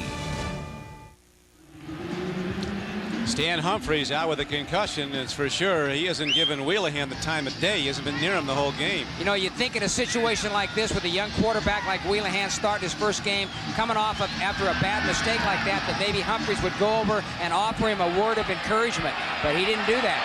He's kept his distance, and he's kept it all day. He hasn't said anything to Wheelahan today that I've seen. Not that any of us have seen. Aaron Craver picks up the short kickoff, runs it back to the 32-yard line. So now Wheelahan facing an additional level of pressure. His team got him an early lead on the fumble return for a touchdown. Now he's got to bring his team from behind as we look at points off turnovers. A standoff there, 7 each side. Well, it's going to be very interesting to see how Wheelahan responds now. The game is tied. He doesn't have any lead like he had most of the first half, and he's coming off a bad mistake. It's going to be important that he come back in, put that behind him, and continue to play well. Wheelahan with the drop. Here comes the rush. He stands in, makes a beautiful throw to Martin for a first down. So Wheelahan, after the fumble, comes right out pitching and makes a perfect throw. It's good for 11 yards and a first down. You know, again, after talking to him yesterday, here's a shot of Martin on Jeremy Lincoln. Lincoln's playing off, and they just completed in front of him for a first down. But Wheelahan, you know, I think his hang loose attitude really helps him in these kind of situations. This guy doesn't seem to be bothered by a lot of pressure. Well, the pressure's on now. Here's a handoff as Gary Brown runs, and not for much. The Seahawks slam the door on that as Dan Saliamua, another 300-pound defensive tackle, makes the stop. You know, I mentioned earlier in the game, Don, that Gilbride had told us that Wheelahan has the most mobility of the three quarterbacks, him, Humphreys, and Everett. He also told us that Wheelahan has the best arm of the three. So he's got the best arm, he's got the most mobility. The only thing he lacks is just very young and very inexperienced. Only his third NFL appearance in a game. Didn't play in a single game last year. Inactive all 16 in his third year. There is a draw play handoff to Terrell Fletcher, and on second down he weaves ahead for maybe a 2-yard gain out to the 46-yard line. So now third down arises. The Chargers down by 7. They need about 7 for the first down they have to throw. One of the things you don't want to do with a young quarterback is put him in too many third down situations where he's got like 7, 8, 9, 10 yards to go for a first down. Here they've got about 3rd and 8, and a little tougher situation for Wheelahan. I like him out of the shotgun, Jim. I think he's been more effective there, but they head him up under center. Here comes the blitz. He stands in, makes the throw, and he overshoots. Martin was running an out pattern. Wheelahan gunned it over the middle of the field, and so the Chargers have to punt the ball. A misconnection there. Yeah, here again we had some miscommunication. Either Martin ran the wrong route or Wheelahan threw the wrong pass. But one of the things we know is that in Gilbride's offense, there's a lot more on a quarterback and a receiver making reads on the move. In other words, the pattern isn't necessarily set coming out of the huddle or when they get up to the line of scrimmage. The quarterback and the receiver have to adjust according to the defensive coverage that they see. Obviously there was some miscommunication. Darren Bennett booms one into the end zone for a touchback. It'll come out to the 20-yard line. 54-yard punt. Back at San Diego, Don Criqui with Jim Mora. Quarterback Stan Humphreys to the right, out with the injury. Did finally come over and spend some time with Wheelahan after that last drive that was stopped. Yeah, he must have heard our comments. Well, Wheelahan's a guy that not only needs but deserves all the help he can get. The team's fortunes hang on him. Here is Seahawks shooting the gap and stuffing the runner, Steve Broussard, for a loss. Well, there's no question that Junior Seau is fired up right now, and he's certainly going to get the rest of that defense fired up. He's playing that middle linebacker spot there. He reads the run. It's not a blitz. He just reads the run and hits it through the gap and makes a tackle for a loss. Just good play recognition by Junior Seau. That brings up second down. Seahawks need 13 yards for a first down. Near side throw, and Pritchard somehow catches it right off the turf for a first down. What a spectacular shot. Pritchard, the ball was right on him when he turned back. This, you know, Warren, one of the best things Warren Moon does is his timing, the timing between him and the receivers. That ball is in the air now. You can't see it, but that ball's in the air now. Before he makes that break, Moon has let the ball go. Good timing to Pritchard. As soon as Pritchard turns around, the ball's there. So the Seahawks, who had an extended drive to open the third quarter and take the lead, now move the ball out to the 31. Warren Moon lofts the pass, and there is another spectacular open field tackle And this one by James Burgess, who was recently called to active duty with the Chargers, rookie linebacker. Well, Burgess has had to come in and play for Lou Bush, who was hurt early in the game and is out. And that was a nice play on his part. Joe Pascal, the defensive coordinator, told me yesterday, he says, I really fear Steve Broussard because of his big play abilities. As I told our defensive team, when he comes in the game, get your antennas up and be ready to play. Looked like Broussard was stunned in there. He looked a little bit dazed as he came out the field, Jim. Here's another second down coming up. Second down and 14. Moon goes to a draw to Chris Warren. And Warren runs hard down up to the 34-yard line. And now we go to Greg Gumbel in New York. All right, Don, Rich Stadium in Buffalo. Todd Collins on to replace Alex Van Pelt, the quarterback for the Bills, has his pass deflected into the air. Chris Slade with the easy pick and the touchdown, 24-3. The Patriots lead the Bills. 3 minutes and change remaining in the third, Don. Thanks, Greg. Apparently, Jim, Coach Pete Carroll's admonition of his team, he really laid into the Patriots this week. Got them playing harder. All right, he got after them. They've lost, I think, 3 or 4 games out of 3 games out of 4, and they're obviously playing much better now. Throw and a drop. It was a third down throw. They needed 6, and so the Seahawks have to punt as the Charger defense holds, and Wheelahan and the San Diego offense will get it back with 4:05 to play in the third quarter. Well, that was a good throw by Warren Moon. Brian Blades should have caught that football. Hit him right in the hands. It was a good throw by Moon. Has a critical play, too. Third down, you get the first down, you continue to drive down the field. Now they've got to punt the ball, and they're going to give the Chargers pretty good field position. And the ever-dangerous Eric Metcalf is back. Tootin kind of shanks it, but actually turns out to be a good punt as Metcalf is unable to get to the ball. One official is pointing that it's San Diego's ball. Now 2 of them are. Guy Judge comes in, so the Chargers go on offenses. The NFL on NBC continues. The MetLife blimp Snoopy 2 is under the command of Captains Marty Chandler and Doug McFadden. This year, Snoopy is proud to celebrate his 10th anniversary as co-pilot of the MetLife blimp. The dog on the dirigible, there he is. High above San Diego, California, where the Chargers, after leading by 14 points twice, are now down by 7. Gary Brown tries to run wide, and the Seahawks don't allow it. Jay Bellamy, an extra defensive back who's played some very good football, number 20, out of Rutgers, makes the stop. Well, Jay Bellamy is starting today in place of Benny Blades, who has 3 bulging discs in his back and is not going to play this week. And they like Bellamy. They think he's a real good cover guy, but doesn't give him the physical hitting and run support that Blades gives him. But he did a nice job there. Second down and 9. Wheelahan on the rollout. Penalty markers thrown as Wheelahan is chopped high. Let's see what the call is. Chad Brown got him around the neck, but the penalty marker was way back beyond where the contact was made. A holding call. Sometimes they'll flag when they go to the head. Holding, number 77 on the offense. A 10-yard penalty. Still Isaac Davis, right guard.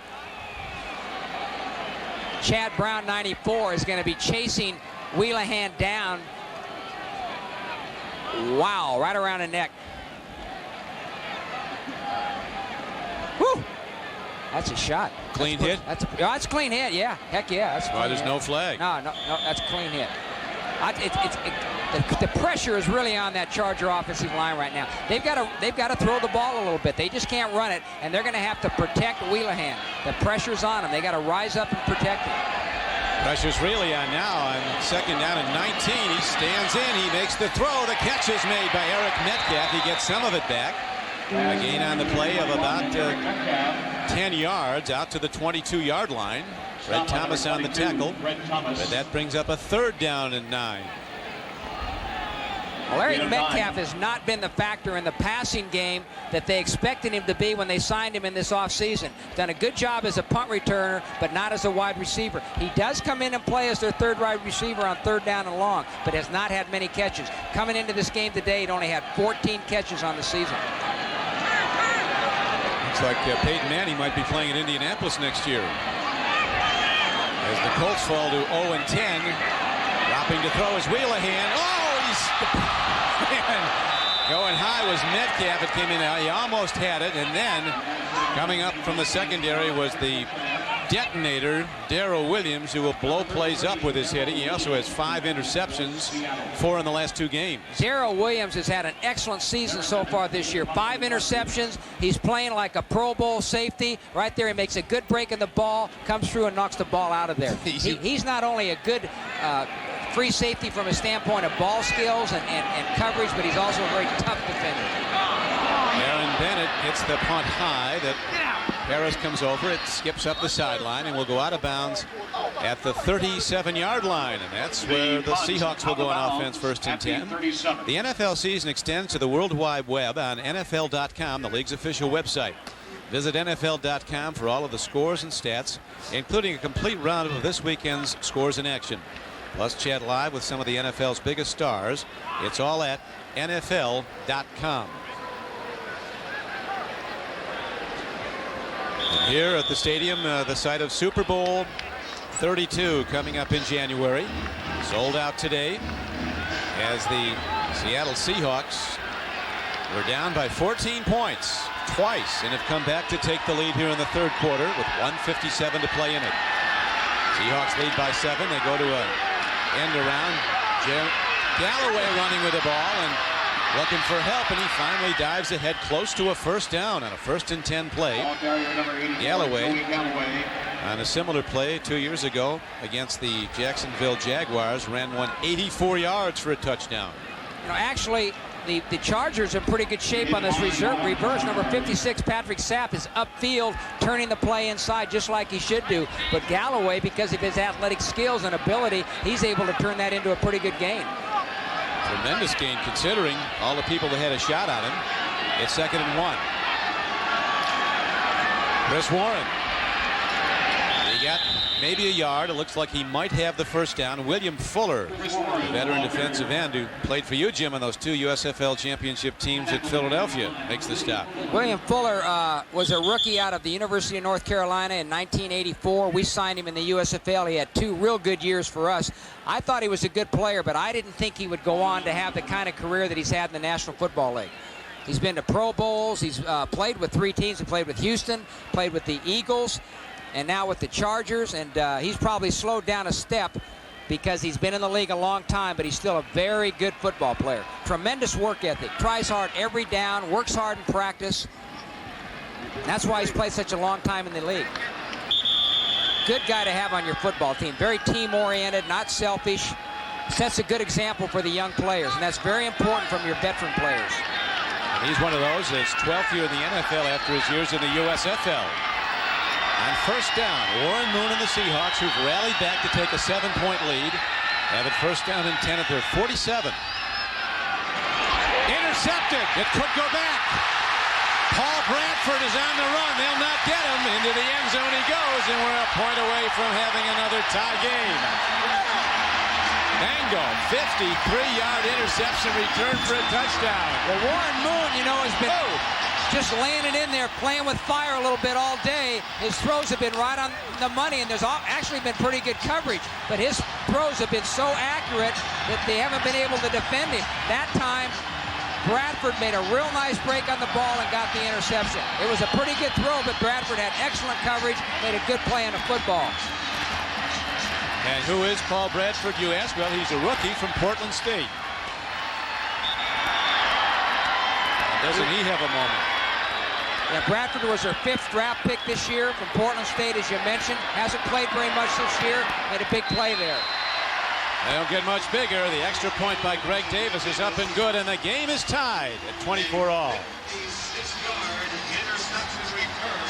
Well, Bradford's playing off. He's looking in at the ball, but then he goes right to the receiver with his eyes, and he looks like he was anticipating the outcut by Galloway. No question about it. He saw something there. He knew Galloway was going to break it outside. He moved on the cut just about the same time Galloway did. There was no hesitation whatsoever. He anticipated it and made a good break on the football. All over it. See, the ball was thrown a little bit behind Galloway, and that gave Bradford the opportunity to make the interception. It wasn't a real good throw. Moon should have put it a little bit more outside to Galloway, and Bradford would not have been able to intercept it. Watch Ronnie Harrison clean out the receiver with the block. I mean, he not only sees the ball intercepted, but he gets blasted into row one.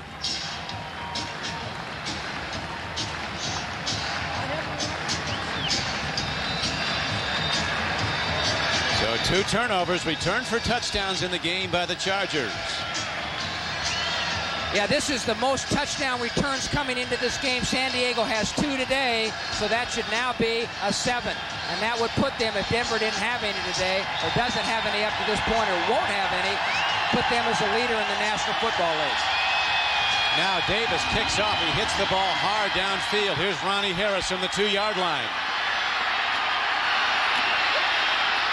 Harris hit hard as he gets to the 26-yard line.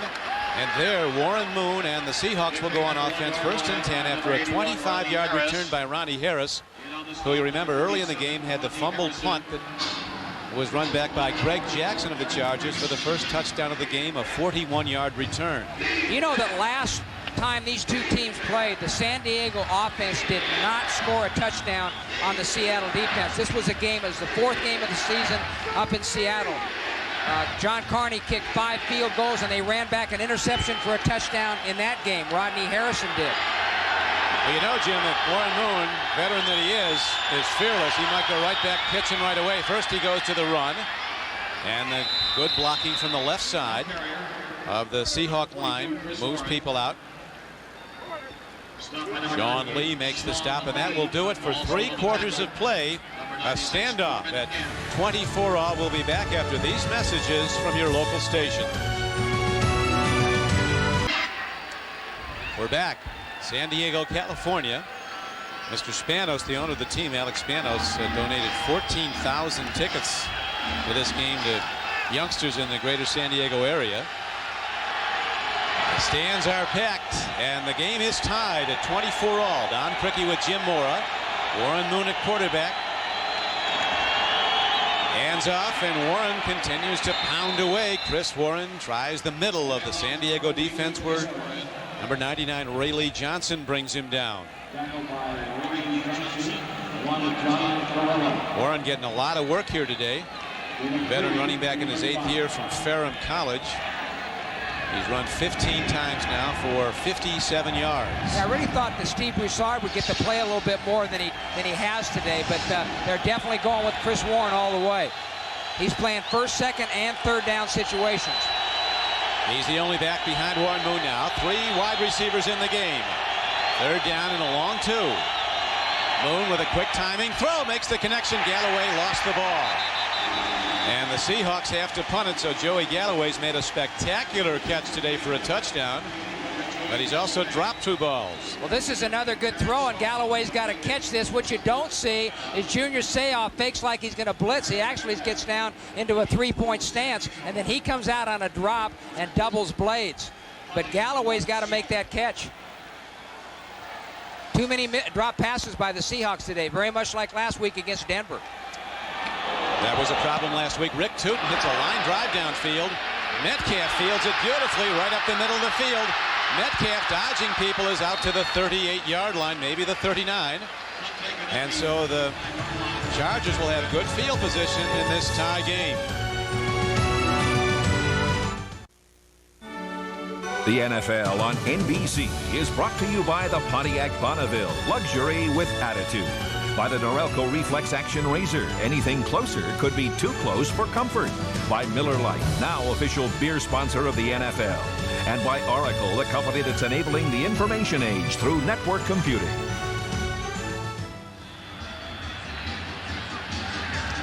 The San Diego Chargers, with a 14-point lead twice in this game, then falling behind by 7, have now tied the game on the 53-yard interception return by Radford for the touchdown. Now they have a chance, if they can get points off this drive, to possibly take the lead as the handoff goes to Gary Brown, straight up the middle and not much happening. The 10-minute ticker telling an interesting story this day. Things tighten up considerably in the AFC East. Jets and the Dolphins both now at 6-4. Present time, New England is blowing out Buffalo in the AFC East.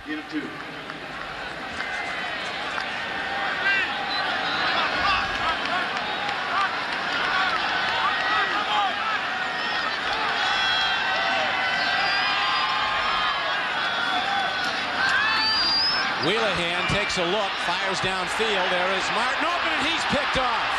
Coming up with the ball is Darrell Williams, his 6th interception of the year, his 5th in the last 3 games.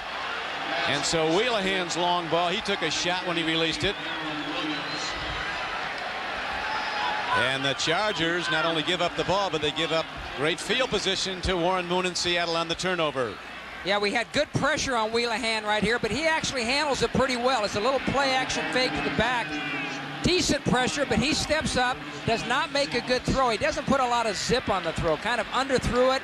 It wasn't a real well-thrown ball, and Darrell Williams is in good position. See, he's got to put some fire into that thing and get it downfield. Darrell Williams really wasn't in great shape, but the ball was underthrown, and he made the interception. That's his 6th interception of the year. 4 of those interceptions have been against the Chargers. He had 3 the first time they played. Right. Here's Warren Moon putting it right back up. And Pritchard coming back at the ball, but the ball comes in high. Since Moon's counterpart, Greg Wheelahan, had those 11 straight completions in the first half, he's since gone 2 for 6 for 20 yards. And, of course, the 1 fumble that was recovered for a touchdown. You know, I mentioned Wheelahan didn't put a lot of zip into that pass. A lot of times when you're a new quarterback or a young quarterback, there's some confusion as to where you should throw the ball. So as a result, you kind of ease up on it a little bit. You don't throw with confidence, and that's probably what happened at that time. And the only guy who came up and talked to him was the punter, Darren Bennett. What could he tell him? He stepped up. 2nd down and 10 for Moon. He swing passes a little bit low to Chris Warren, incomplete. And that brings up 3rd down and 10. You know, there was some criticism earlier in the year about Chris Warren and his running. In fact, he didn't start a number of games. Lamar Smith started some games. Steve Broussard even started a game in front of him. A couple of weeks ago, he was the 3rd back to come in. But the offensive coach has told us that he's doing a lot better now, and one of the things they think's helping him is they're throwing to him out of the backfield, and this gets him going. And because of that, he's become a better runner, finishing his runs better than he did earlier in the year.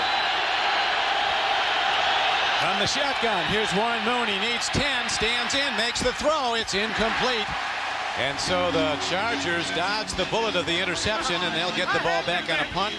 Seahawks have to punt it. And the game remains tied at 24-all. Well, that time they had real good coverage on the receiver. They were doubling him with both Michael Dumas and Terrence Shaw. There was really no place to throw the football. He's yelling at Warren about something. Apparently he was part of the pattern and wasn't what he thought he should be. Warren Moon now has thrown 5 straight incompletions. And here's Rick Tootin ready to punt. And Metcalf is again back. You remember last week he ran back 2 punts against the Bengals for touchdowns. He has to fair catch this one. Junior Seau comes over to talk to his quarterback and pump him up. High-fiving the young guy.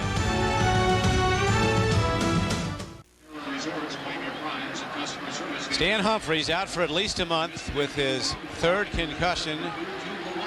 He's had, they don't know how many the trainer said over the years, but this 2 in the last 18 days. And Jim, you don't think he's going to play again? I don't think he is. I think he's already made up his mind to retire. You know, he's not going to rush into a decision or make people think he's rushed into a decision, but I really believe that down deep, Stan Humphries has already made up his mind that he's not going to play football anymore.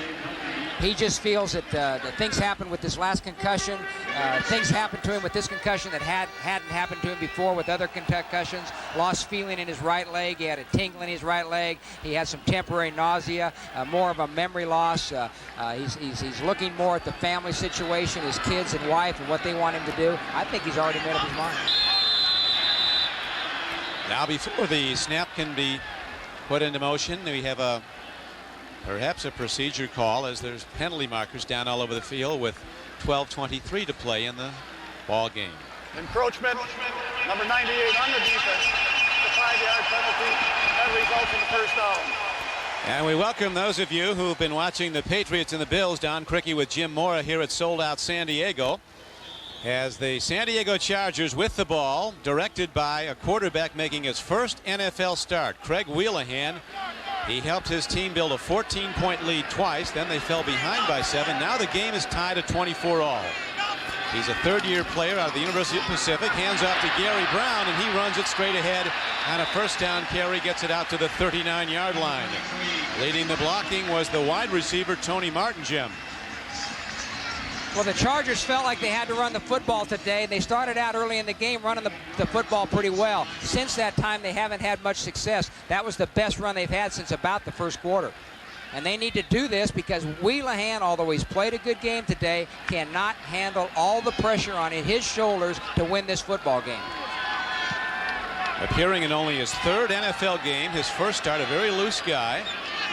And at one point in the first half, he completed 11 straight passes. Now he's looking long. He's got a strong arm. He's got Martin out there. Martin has it. And the Chargers take the lead. No flags. 61 yards. Well, I just said that he couldn't win it by himself, but he sure looked like he might on that play. What a tremendous throw. You know, to come back after the interception in the last series by Williams and make a throw downfield like that really shows me a lot about this young guy. That was a great play. Man, was it. Well, the players all love him. That's one of the things Coach Kevin Gilbride said. These guys really rallied around Wheelahan all week in practice. Well, there's Stan Humphries. All right, Stan. Although Wheelahan grabbed Stan first. Stan, of course, the veteran quarterback who was out for a month with a concussion. But Jim Mora reported today it's his belief after visiting with Humphries on Friday that Stan Humphries has made the decision to retire. That has not been announced, but that is what you feel, Jim. I do. I definitely think he's made up his mind. In talking to him Friday, man, he didn't come out and tell me. He said that he was going to make a decision at some point, and even if he couldn't play this year, he would make a decision by the end of January for the sake of the club. I just get the impression that he's had enough, and he's concerned about the head injury, and he doesn't want to play anymore. So the old order giveth way to the new, and Wheelahan's the new guy, and look at him here. Right, it's a bootleg action, and they've run this 3 or 4 times so far this year, but most of the time he's been throwing deep, and here he hits Martin on a deep post route, completely fooled the Seahawks secondary. He was wide open. Martin has been tough over the years against Seattle. Look at that poise. Boy, great poise, great confidence. Now he's going to get excited. Watch him right here. Woo! He ought to get excited. That's it. Tony Martin has 4 catches today for 93 yards, 2 for touchdowns. So a back-and-forth game, a shootout at San Diego, and the underdog Chargers on their home field have taken the lead again, 31-24. Well, this is going to do wonders for his confidence, and it's really good to see Stan Humphries over there talking to Wheelahan. I think this will do Wheelahan a world of good. If he knows guys like Humphries and Everett and the rest of that team are behind him and supporting him, not only when he does good things, but when he does bad things, it's going to do a lot for his confidence. Although this guy has a lot of confidence to begin with. He sure demonstrated that. Now the kickoff return by Ronnie Harris. Trying the middle. He had a fumble early in this game, Ronnie Harris did. A fumbled punt that was quickly turned into a touchdown on the return by Greg Jackson. And here's some of the big plays earlier today in this game. Here's Joey Galloway, 84. Well, he's working on Dwayne Harper right now, who's out of the game with an injury. But this is just a well-thrown ball. Dwayne Harper has good coverage. And here's early in the second half, Wheelahan's back to throw in the end zone. And Philip Daniels comes through from that right end position, knocks the ball loose, and Michael Sinclair recovers it for a Seahawk touchdown. Now Warren Moon throws in the flat, and Bradford steps on it. Moves up the sideline, stays in bounds, and the rookie takes it the distance, 53 yards for a touchdown. That one tied the game. Well, there's been 3 turnovers in this game, and all of them have been returned for touchdowns. Long way to go. 11-11 left to play. Chris Warren, who's been running the ball, is the primary carrier today. Broussard has very limited carries for Seattle. He runs the ball and is taken down by Sean Lee. Warren Moon, the most experienced starting quarterback in the NFL. Today, his counterpart, the least experienced. Greg Wheelahan making his first NFL start. Well, he's making the most of his first NFL start. He came into this game having thrown for 103 yards compared to Warren Moon's 46,000 yards. But Wheelahan has been very impressive. On second down, Moon stands in, makes the connection to the super fast Joey Galloway for a first down, and he's out to the 43-yard line. And as the Chargers were telling us yesterday, Jim, you got to be sure you tackle Galloway. A slight miss and it's a touchdown. All right, Galloway has big playability. He can make an impact on a game. He can take one for a touchdown at any time. So it's very important as a defensive back, if he catches a ball in front of you, that you come up under control with a good wide base and make a good sure tackle. Which they did there, and so the ball, though, is advanced for a first down out to the 42-yard line. On first down, Broussard comes in, and he takes the full force of big John Perella. Number 97, a player out of Nebraska, who was a high draft choice of the Buffalo Bills and was cut by the Bills, and he's been one of the best San Diego defenders. John Perella plays defensive right tackle, and he beats the block of the offensive guard and makes a heck of a hit on Broussard. He's been one of the more impressive defensive players for the Chargers so far this season and has had a good game today. He's a real tough guy, plays hard on every down. And has made impact plays today like that last one. Broussard still in the game. He is the fastest running back. Warren Moon takes a look, running out of trouble. Moon at age 41 can still motor, and he gets a first down. Warren Moon on November 18th celebrates his 41st birthday, a guy who's passed for over 46,000 yards during his career. One of the things you got to do when you blitz people up the middle like the Chargers are doing here, you've got to keep contained on the outside because you're going to force the quarterback to scramble. And when you get pressure up the middle and the quarterback has to scramble, there's got to be somebody there to make the tackle. Here comes Seahawks up the middle, puts the heat on Warren, but Warren scrambles, but the Chargers don't have contained. So he runs for the first down. That's a breakdown on the Charger defense. Warren stepping along nicely, maybe not gold medal speed, but he got the job done and got a first down. Moon to Broussard. He broke a 72-yard touchdown against San Diego in the first meeting earlier this season, a game won by the Seahawks at Seattle, 26-22. Rodney Harrison tackles him here as the game clock is down to 8:30 and running. Cortez Kennedy, the 6-time All-Pro defensive tackle for Seattle, went down in the first half with an ankle injury. X-rays with an unfortunate result. They showed a fracture, so we're not sure how long Cortez will be out, but he's one of the best. You know, I think it's really good that the Seahawks have two backs that they feel confident in. You know, Broussard's in the ball game now. Warren has played most of the game, but now they've got a fresh back in there, fresh legs. Second down coming up. 2nd and 4 as Warren Moon stands in, makes the throw. Is it a catch? It is not. Blades, who's made some terrific catches today in traffic. The official right on top of it rules that the ball touched the ground. One thing about Warren Moon, he's not afraid to throw the ball in there when the receiver is well covered. Terrence Shaw is well covered. Actually, he's grabbing his shirt from behind. But Warren's going to throw the ball in there. He's got confidence in his arm and his receiver. But that should have been pass interference.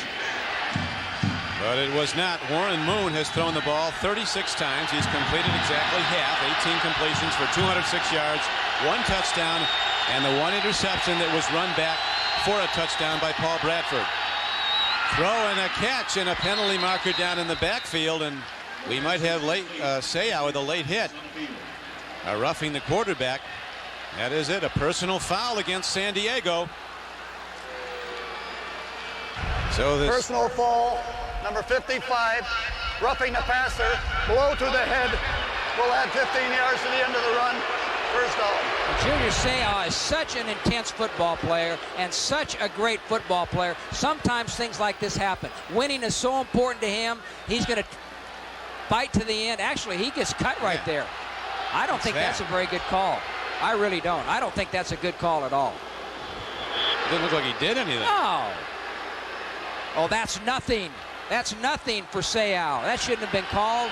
And then we had one earlier where Chad Brown almost took the head off of his Greg Wheelahan. Seau did nothing there. But it is a major penalty, and the ball is advanced inside the Chargers 20. Here come the Seahawks on the run as Broussard trying to cut back. San Diego doing a good job with gap control on the cutback runs. There's been no place to go. That time it was defensive end Marco Coleman and Sean Lee, who combined on the stop. That was a critical penalty against the Chargers, and it was not a good call. Junior Seau did everything there that is legal in the book, and sometimes, you know, I'm all for protecting the safety of the quarterbacks, but not to that point. They showed it on the matrix on the scoreboard, and there's not a happy reaction here in San Diego, as you might expect. Second down. Warren Moon and the Seahawks need 7. There's a blitz. Moon gets it away, but it's behind his intended receiver, and that was the Warrior. Moon is knocked down back at the 28 just after he released the ball by Junior Seau. Well, Junior Seau told us the other day that he's blitzing more this year than he ever has in the past, and I don't know if I've ever seen a game where a linebacker has blitzed as much as he has today. He's come on just about every play. He's one of the best pass rushers on the team, and this is a good strategy for the Chargers to get him upfield in Moon's face. Big down now, the 10th play of the drive coming up. Seattle with the ball. Seahawks trail by 7 in the 4th quarter, 31-24.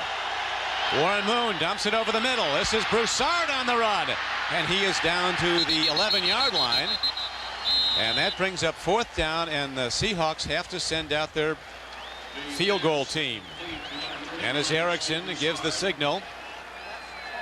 Well, this is, what Dennis Erickson could go for the first down here. He would have about 2 yards to go, but they're going to kick the field goal. They're going to get the 3 sure points. They still got 6.5 minutes to go in the game. They got plenty of time to get the ball back and score more points. You got to come away on this drive with something on the scoreboard, and that's what they're going to do. They're going to elect to kick the field goal on 4th and about 3.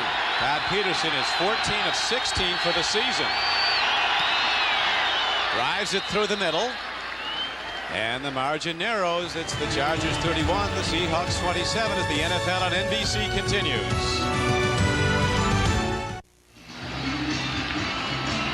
Snoopy is high atop San Diego, California today on the MetLife blimp.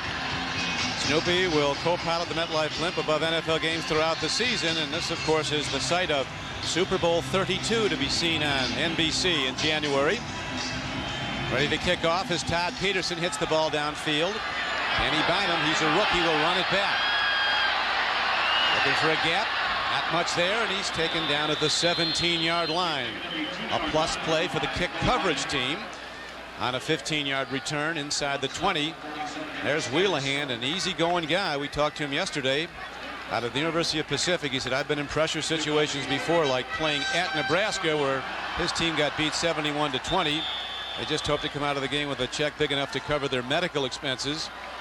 And they did that, and he passed for over 200 yards, but the Huskers had the... Right, 3rd and 4th teamers in.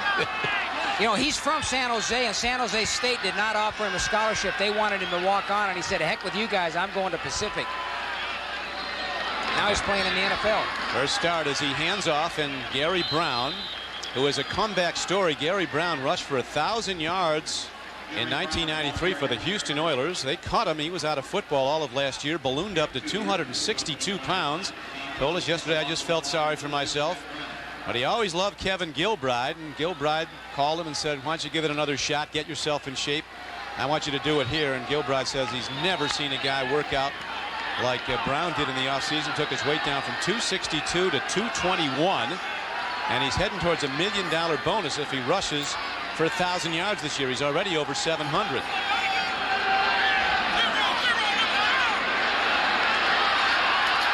Second and 8. Wheelahan with a quick drop, throws to Martin. He's taken down at the 26-yard line, and he'll be about a yard short of a first down. Well, that was a nice job by Wheelahan, because the strong safety, number 20, Shea Bellamy, came up like he was going to blitz, and Wheelahan stopped in his cadence and audibleized for the quick hook to Martin.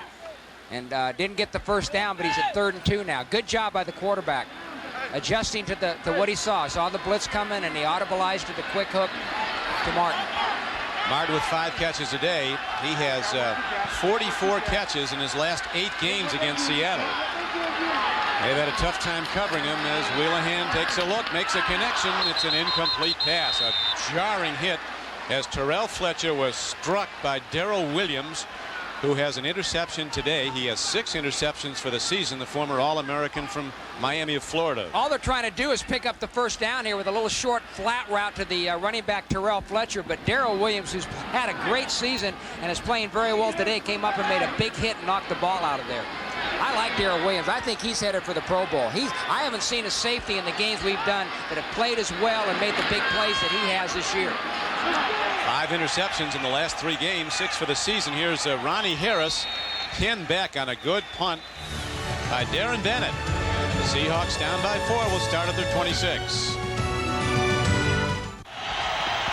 With Jim Mora, this is Don Criqui back at San Diego.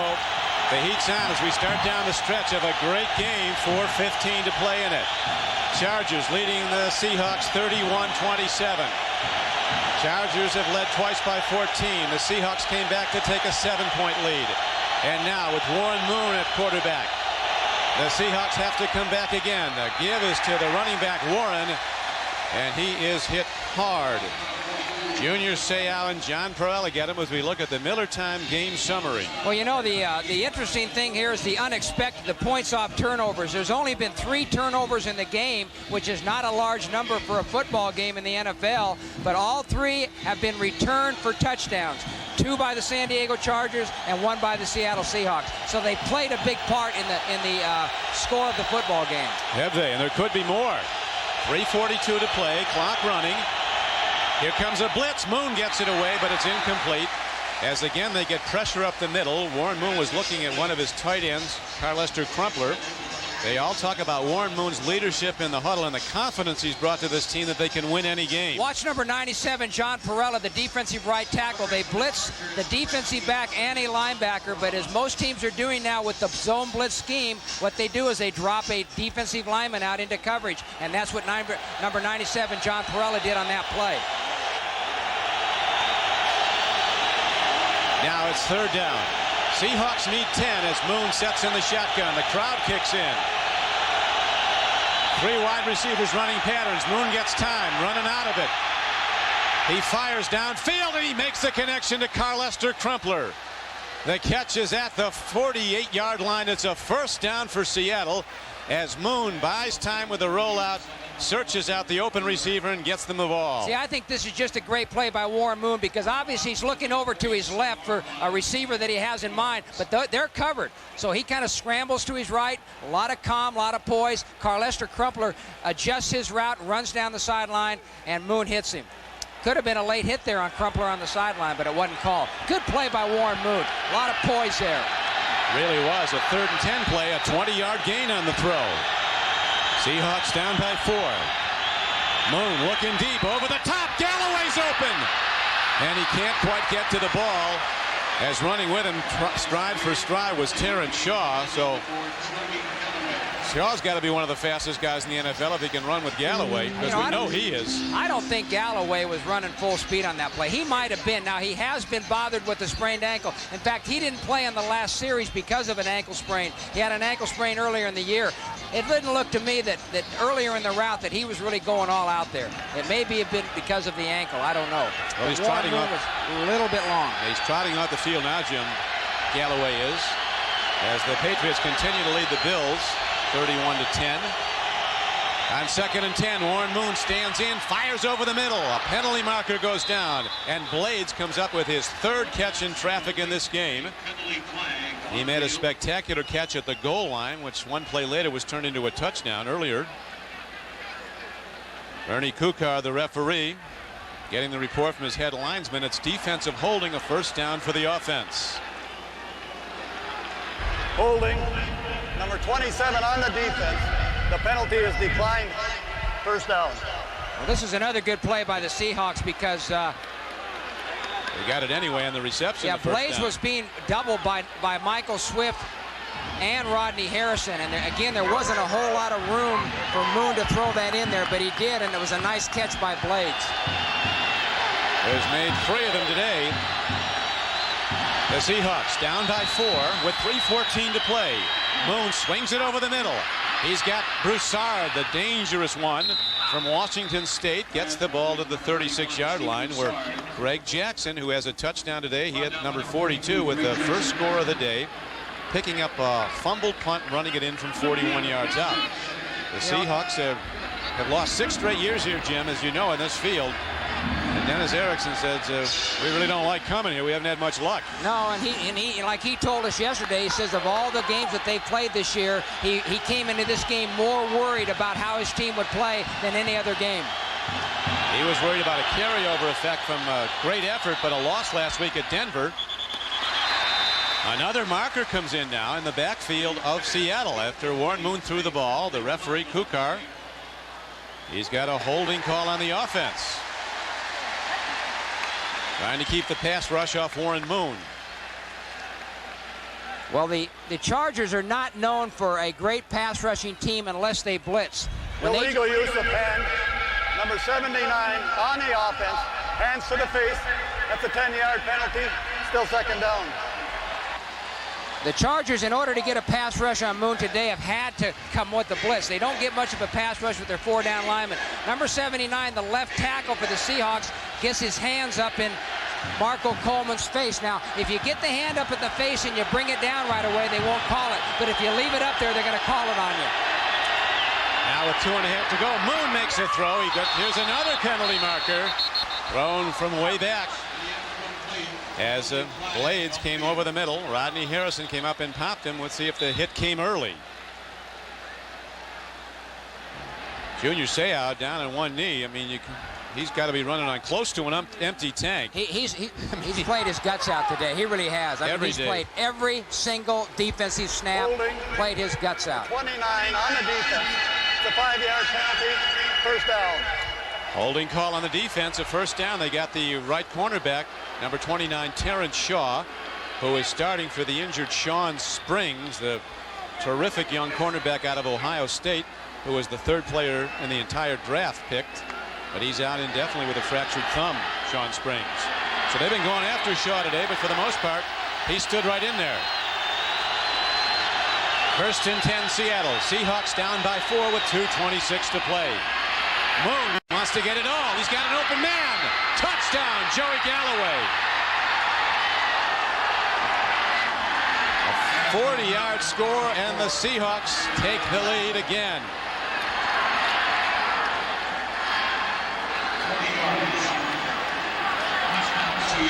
We welcome the rest of the audience who's just watched the Patriots defeat the Buffalo Bills 31-10. So apparently Pete Carroll's tirade at his team during the week had some effect as the losing streak stops and the Patriots go to 6-4. We've had an unbelievable game here. Don Criqui with Jim Mora at sold-out San Diego, where Joey Galloway just was on the payoff end of a 40-yard throw from Warren Moon for a touchdown. Galloway with 3 catches today for 84 yards and 2 touchdowns. Most importantly for Seattle, the Seahawks take a 3-point lead if this extra point is good. Well, we've seen the Seahawks a number of times this year so far, and we've seen Moon and Galloway hook up for long touchdown passes. Moon has so much confidence in his ability to put the ball in there, and he relays that confidence onto that offensive football team. This is a great job here by Galloway. The right side of your screen. He's matched up on Paul Bradford. He gets a step on Bradford. Harrison is over there to help, but it's a perfectly thrown ball, and he got a step on Bradford. Now, Galloway is one of the fastest receivers in the National Football League, and you've got to keep that cushion on him. You can't let him get by you like that. It looked like they were playing a zone coverage. Bradford's got that deep 1/3 zone, and Galloway gets just enough on him to get the completion and the touchdown. That time they got Bradford, but not that long ago, Paul Bradford got the Seahawks when he picked off Warren Moon and ran it back 53 yards for what was then the tying touchdown. That tied it up at 24 all. The Chargers subsequently went ahead in a long touchdown throw, a 61-yarder by Wheelahan. You know, I just think, again, Warren Moon has been such a, fantastic addition to this football team. And when you talk to the players and the coaches for the Seahawks, they rave about him. He's like a messiah up there in Seattle. They have everything they say about him is so positive, it's almost unbelievable. Here is the kickoff, and here is Eric Metcalf, who ran back 2 punts for touchdowns last week at Denver, having trouble with the kickoff return. He's not done, though. Metcalf finally is taken under at the 14-yard line. So the Seahawks up by 3, send their defense out on the field. There's Wheelahan getting some final counsel from Coach Kevin Gilbride, a first-time starter and a first-time head coach. Well, there's a saying, Don, that big-time players make big-time plays, and Galloway is a big-play, impact-type player. Bob Bratkowski, the offensive coordinator, told us yesterday that he can make an impact on a game, that he thinks that if he continues to work hard, he can be one of the top receivers in the National Football League.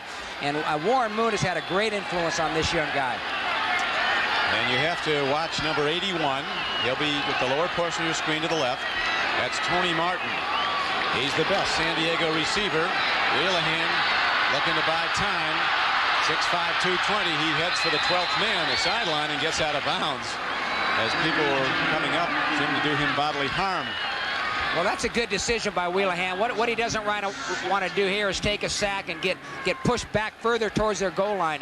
And there he either could have thrown it away or run for a few yards. He chose to run for a few yards. He picked up a couple and got out of bounds. But he didn't risk taking a sack. He didn't risk throwing the ball up and getting an interception.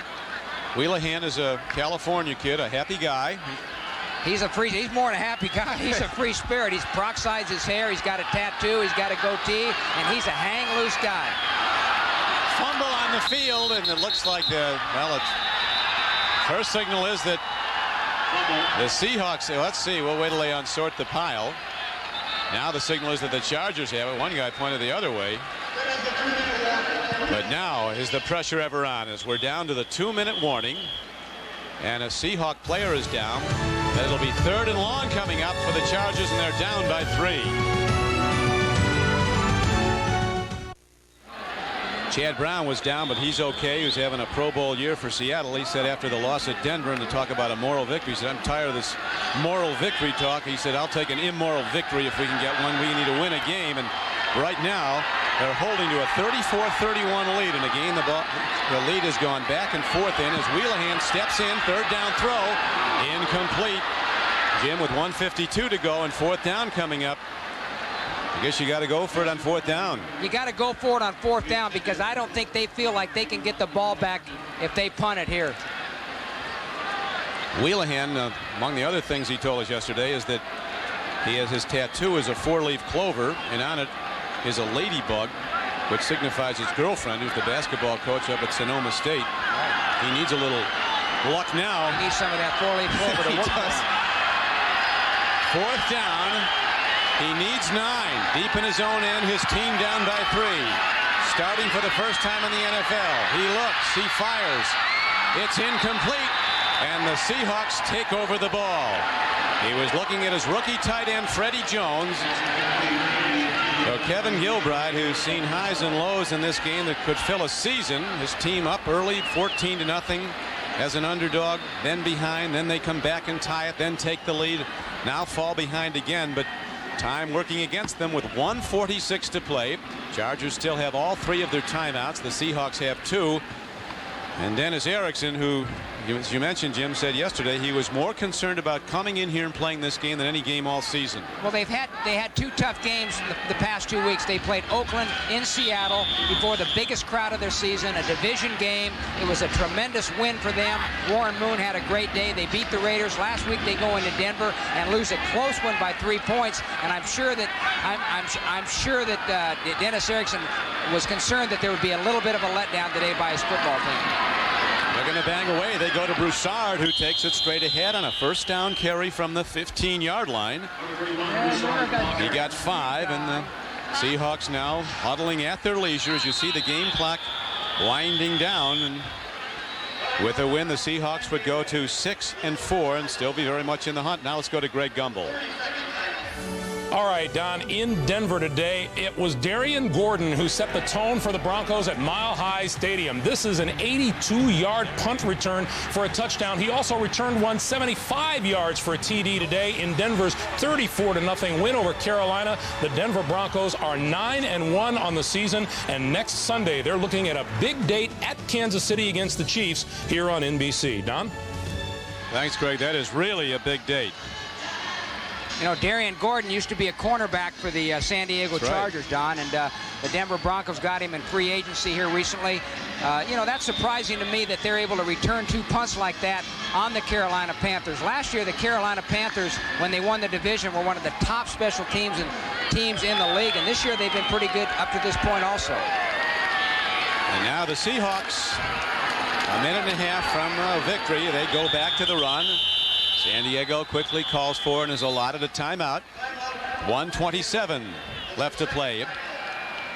As we look at what's ahead for Warren Moon and the Seattle Seahawks as they try to drive on to the playoffs at New Orleans next week. New Orleans playing the Raiders real tough right now.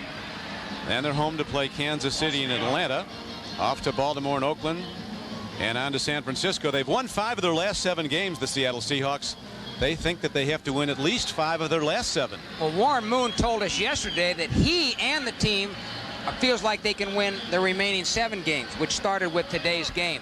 But I figured that if they can win 5 of the 7, that would give them a record of 10-6. That ought to put them in the playoffs. And they've got a good opportunity to do that. They've got a key game coming up with the Kansas City Chiefs. They've got a big game against San Francisco. Probably two of the toughest games they've got left on their schedule. But they've got opportunities to win most of the games left on their schedule. And all they can hope for is a wild card, because the Broncos are lapping the field in the AFC West as they go to 9-1. Best record in the league. The Niners could also go to 9-1 if they win at Philadelphia. Broussard runs the ball, and again the Chargers call a timeout. 1:21 to play. So now, Jim, you have 4th down coming up, a 3-point lead. I guess you just run it into the line again.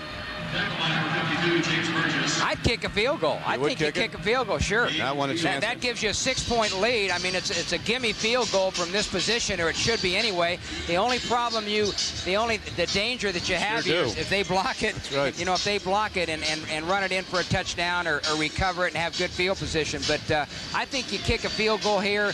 You know, if everything goes right, and it should, then they should get the 3 points. That gives them a 6-point lead, and it forces the Chargers to score a touchdown to beat them. And then also, if they'll have to kick off, and there'll be a minute 21 left to play, and you have to kick off to Eric Metcalf, who can run it back for a touchdown. So there's certain jeopardy with kicking the field goal, even though you do build your lead. And that's what they're going to do, take the percentages. Todd Peterson has been so good kicking field goals. Snap and set down and kick on the way. It's all good. And the clock just ticks off 3 seconds while the ball's en route. So 1:18 left to play in the game. 78 seconds for the first-time starter Craig Wheelahan and the San Diego Chargers to try to get in the end zone. They're down by 6, 37-31. Coming up later on Dateline Sunday, a 5-alarm fire erupts in a high-rise building with faulty elevators and no sprinkler system. Can tragedy be avoided? A daring helicopter rescue attempt that you have to see to believe. That's tonight on Dateline NBC. Well, you mentioned kicking to Metcalf, and he's back there along with Aaron Craver, the 2 return men. But I look for perhaps the Seahawks to do a squib kick. Squib it down there and don't give Metcalf that opportunity to return it all the way or to return it for good field position. There's another factor to add in. Give the squib kick a shorter kick and give him good field position. That's right. I'll tell you, Wheelahan's going to be pitching. He's down by 6. It ain't over yet.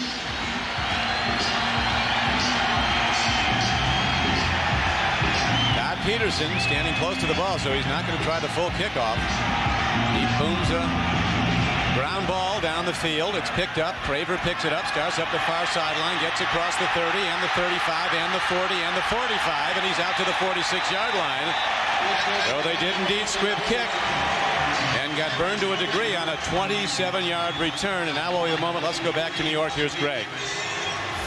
All right, Don, the Tennessee Oilers were victorious today thanks to a big running game out of Eddie George. He goes a yard for the touchdown here. He had 32 carries for 122 yards, and that TD, the only one of the day, the Oilers beat the Giants 10-6 to improve to 5-5, while the Giants dropped to 6-4, Don. Thanks, Greg. The Oilers, that's a pretty darn good football team, isn't it? They're a good football team, and they're getting better every week.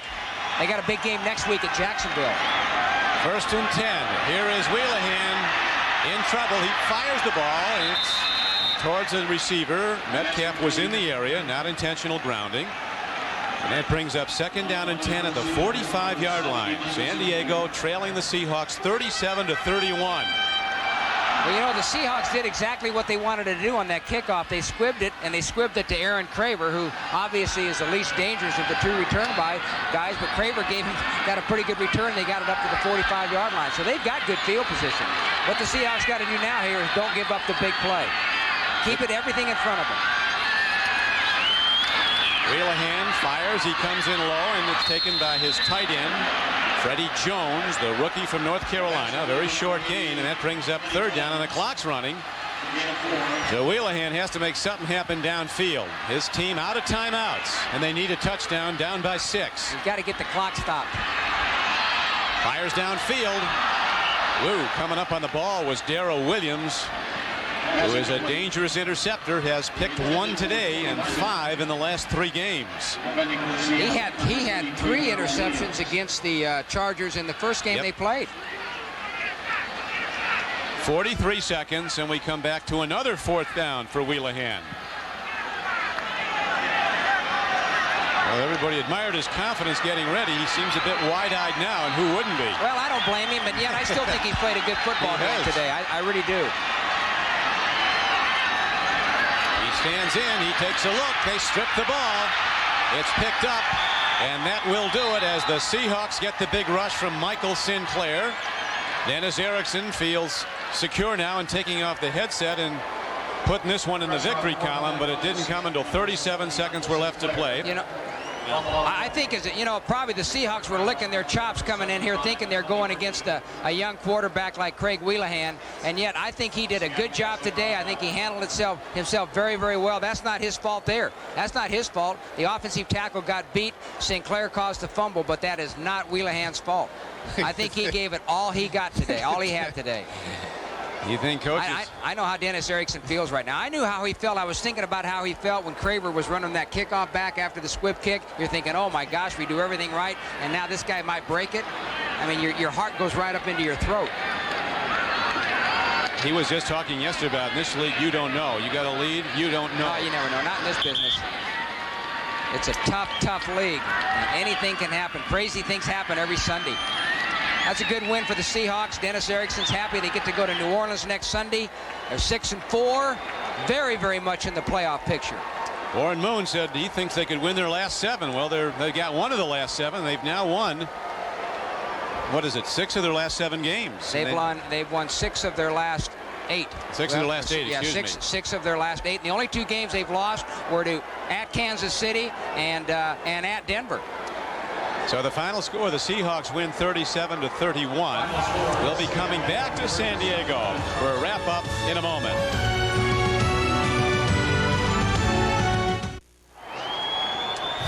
And once again, the final score, Seattle 37, San Diego 31.